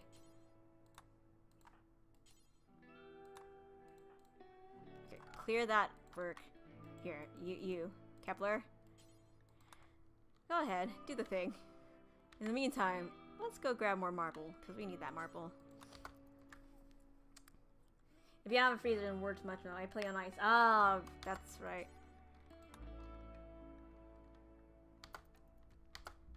Okay, fine. You can do whatever. Just cheer up. If you're gonna work, I'm gonna make you work this much at least. Oh, that didn't work. Hold on, what? There you go.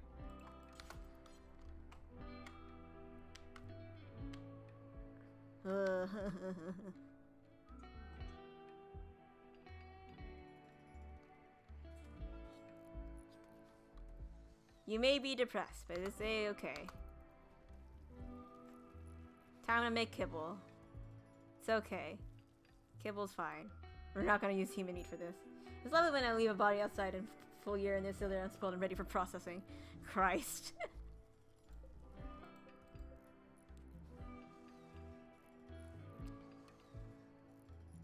Thanks, Kepler. Yeah, I think he's probably not feeling too good. I butchered a human like. My friend Hornlows. I slept outside. Observed a corpse. Everybody's gonna die. It's okay, man. Just keep going. It's okay. It's a-okay. We're all good. Come on. Just keep on going. Remove the floor. Oh, shoot. Remove floor. Do the floors. My dude.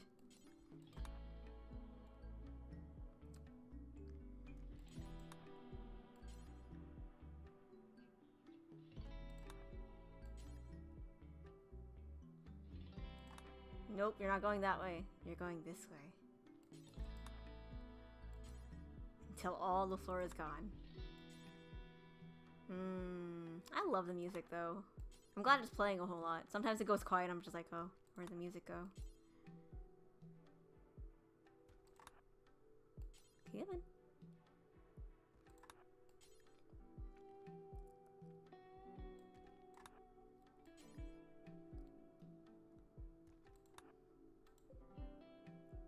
Oh, right. I should probably take the spare skin, huh?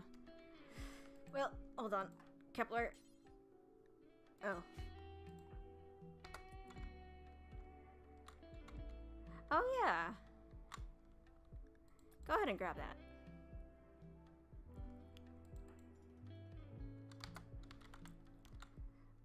I'm gonna go ahead and unlock this, or... And then I'm going to have her pick up stuff. Please get the limestone blocks. Oh, these are limestone. Not marble. Okay. What do you use limestone for anyways? Is it kind of like... It's not marble, I know that much, but...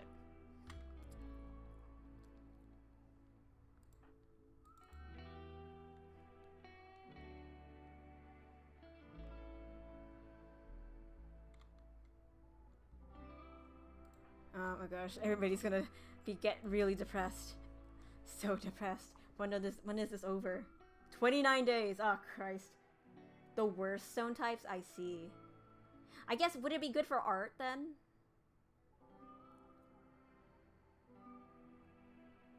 hungry. Eat your food. You're good. Don't worry about it. It's a-okay. Use the stones that he made.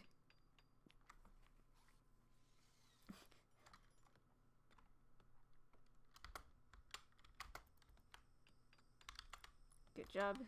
Actually, Kepler, go far out this way. Where is it? I know it's here. There it is. Okay. Over here.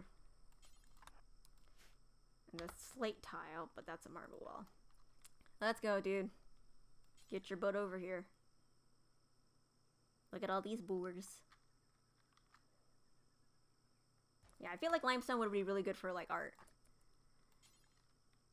Slate is the lightest stone when caravanning, which is kind of useless. Sandstone is the fastest to build with. Marble is the most beautiful. Granite is tough. Limestone is the jack of all trades. Okay. Let's go ahead and zoom in.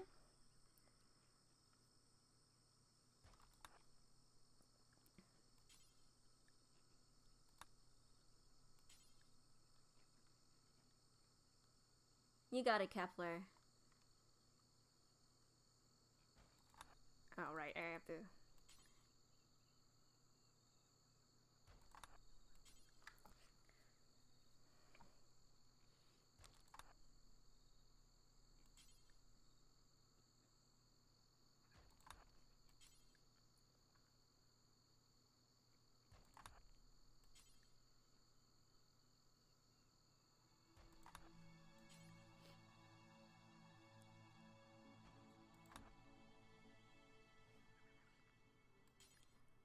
what else do I need to do? Probably should kill this cassowary. Let's just go ahead and do that. Oh, it's okay. It's okay, Harry. You're fine. Don't worry about it. Say okay. We don't got no drugs though, unfortunately. Let's see. You know what? You go ahead and do that. Oh, right. You're hunting. Okay, careful. I know you're a bad shot. This might end very quickly. It's okay. We're risking it all. Up, and there it goes. Okay, fine.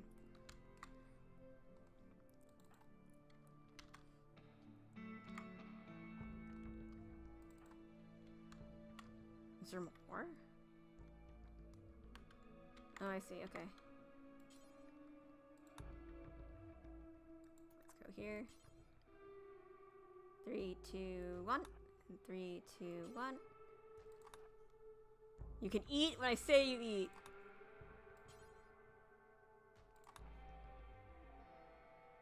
Alright, you can eat now.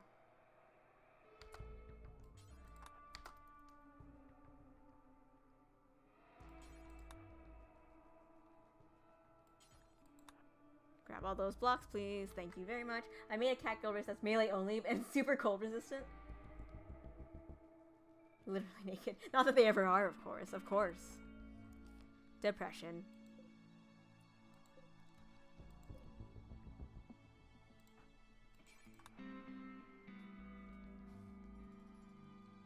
Just get on. I'm gonna need a little bit more, huh? The good thing is that I made the kibble with that. The bad thing is I made the kibble with that. So hopefully we would never get reduced down to kibble. Hey, Mr. Tortoise. It's okay, Harry. Just get the turtle. Just get the turtle. It's okay.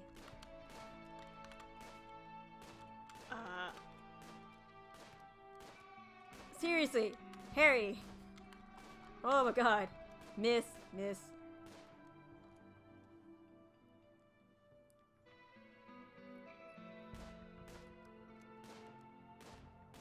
Oh my god. It's okay, I didn't care about that human meat.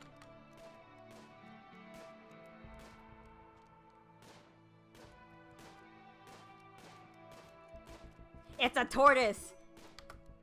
It's fine, alright, fine. She's stressed. She's like, I can't hit this tortoise. Okay, fine. Go ahead. Do what you need to do.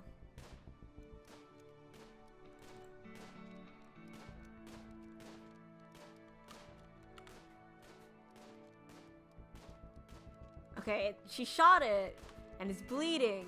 But man, it's tough.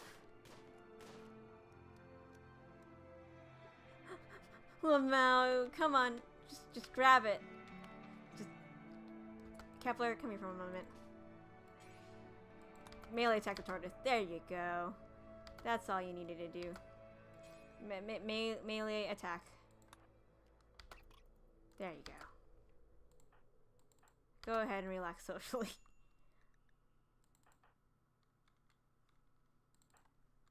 You forgot to bring it back, but that's okay. We're okay. Hey Fletch, what's up?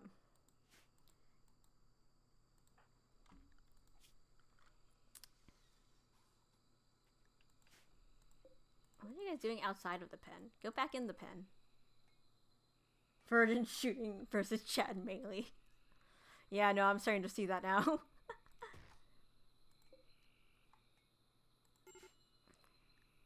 Come on, Harry. Look, this is what you get. Oh, pen's not enclosed? Wait, how did that... What the heck? That's why. Okay, cool. Harry? Or Kepler. Kepler, you just go ahead and do that. There we go. Go back in, kiddos.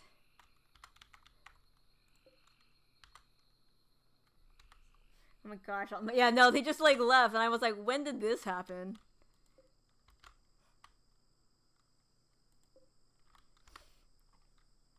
Alright, Kepler. Kepler's okay. He's like, I don't care. I didn't cheat on my... I didn't force an affair.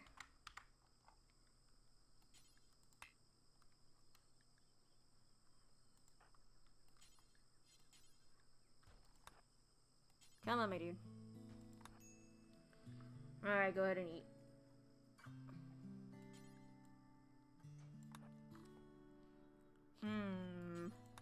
So, if you want to get a way to condense your storage... Oh yeah, the shelves, right.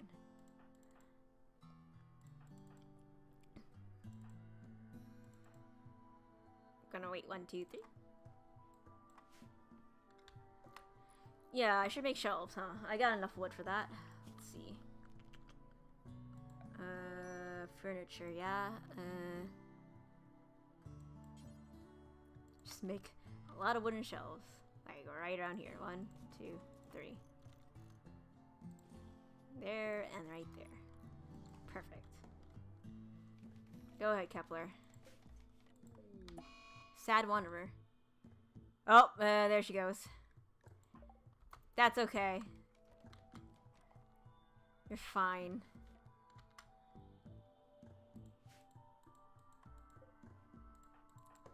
It's okay, Kepler. Hold down the fort. There we go. Good, good, good, good. No, no, no, Kepler. Come back here. Prioritize that wall. Keep going. Okay, go ahead. There you go. And there. Well, Kepler. Get all of the blocks, my dude. There you go. In the meantime, Harry's just gonna... You can shift click to Q or shift click? Wait, that's a thing?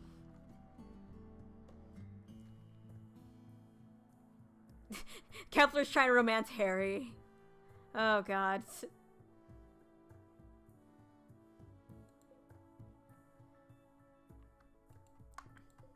I see, okay.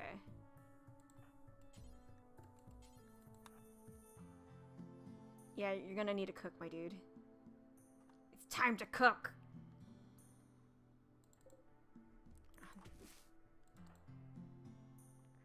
Go ahead and grab the tortoise.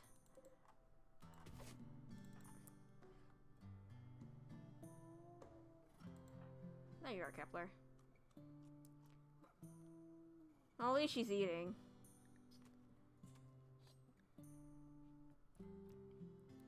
There we go. Okay. But I can use it.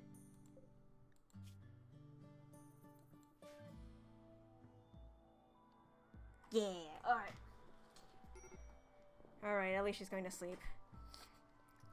How you feeling, Harry? How are your needs? Okay. Rebuff Kepler. Oh, gods. They're just gonna kill each other at this point. Oh well.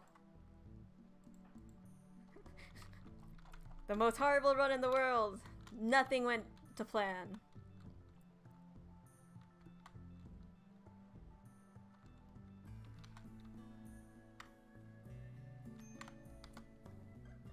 Of course.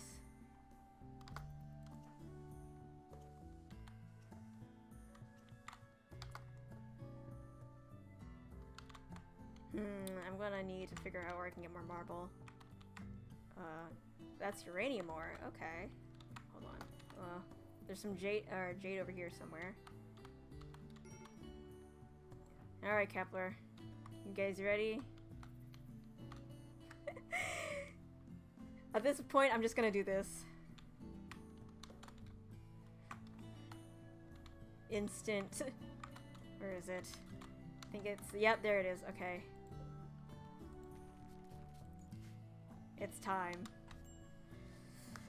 Well, thank you for all the things. Yeah, I know it's an ancient danger. Go ahead, Harry. Goodbye, Harry. Run out. Goodbye! It's not going well. Everybody's gonna die. Goodbye, everybody. Oh, hey, what's this? It's a Militor. It has a mini shotgun. Run away, Harry, run! I'm just gonna make it considerably worse. It's okay, Kepler. We tried our best. The jungle survival did not work well. Shoot, this was a bad shot. Oh, nope, there she is. Goodbye. Run away, Harry, run away. Nope, she's dead. Goodbye.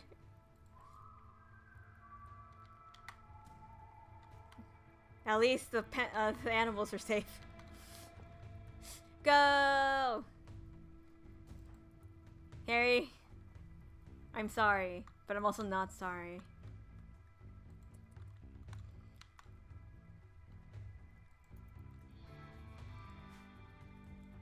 Nope. It's okay. It's okay. They're fine. Cooking 4 simple meals. Oh. Why are you breaking the bed, my dude? There we go. Goodbye. Critical. Ah, yes, the new mechs. Ah, look at them. The pikemen. They got like... It looks like an egg beater. And Tesseron. Man, they were cheaters and Kepler butchered a guy. They deserved it, yeah.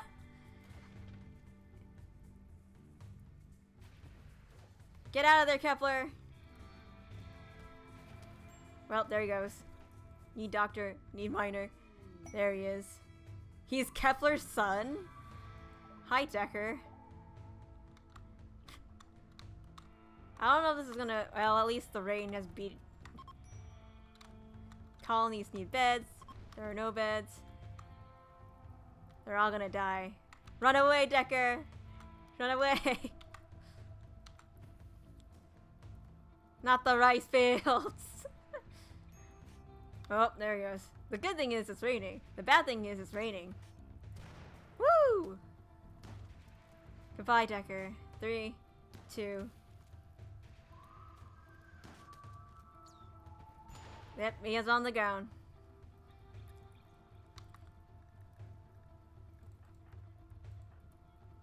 Are you dead?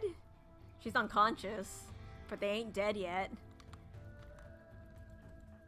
Oh, there we go. All unconscious. Alright, who's gonna die first? What the heck? Oh, well, that's not good. We're all still alive somehow. Here they come! Oh shoot! Medical emergency! Here it comes. Oh shit. Well, will this work? Are they gonna survive? I don't know. There you go. Huh. Well, people are gonna die, but that's okay. Well, Decker's probably gonna die the first things first. Goodbye, Decker. Unconscious. Pain shock. There's a fire there. Kepler's on fire. Oh my gosh. Just chaos. Pure, utter chaos. Ooh. Look at them go.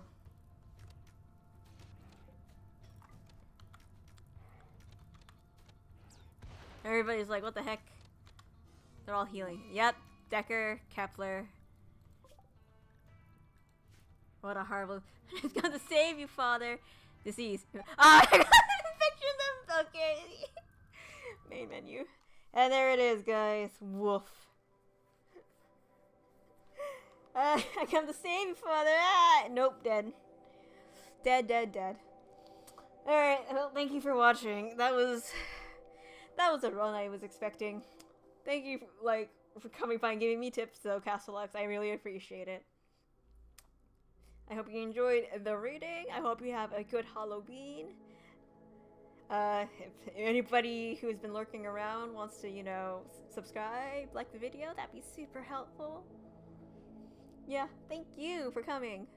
And then, here we are. Have a good rest of the October, which is, ending for me in, 2 hours. Maybe less than 2 hours, actually. Alright then. I hope you all have a good spooky night and sweet dreams for November. Hopefully it won't be too cold. Hopefully the hail won't hurt us tomorrow and it hasn't destroyed my garden as much. Because holy cow, that was a bit of a surprise. I'm kind of worried now though, because if it just hailed tonight, that's not normal here. It's not normal in Texas. So something's up. Hopefully everything will be fine though. In any case, thank you, and this is Autumn Rain 13, signing off.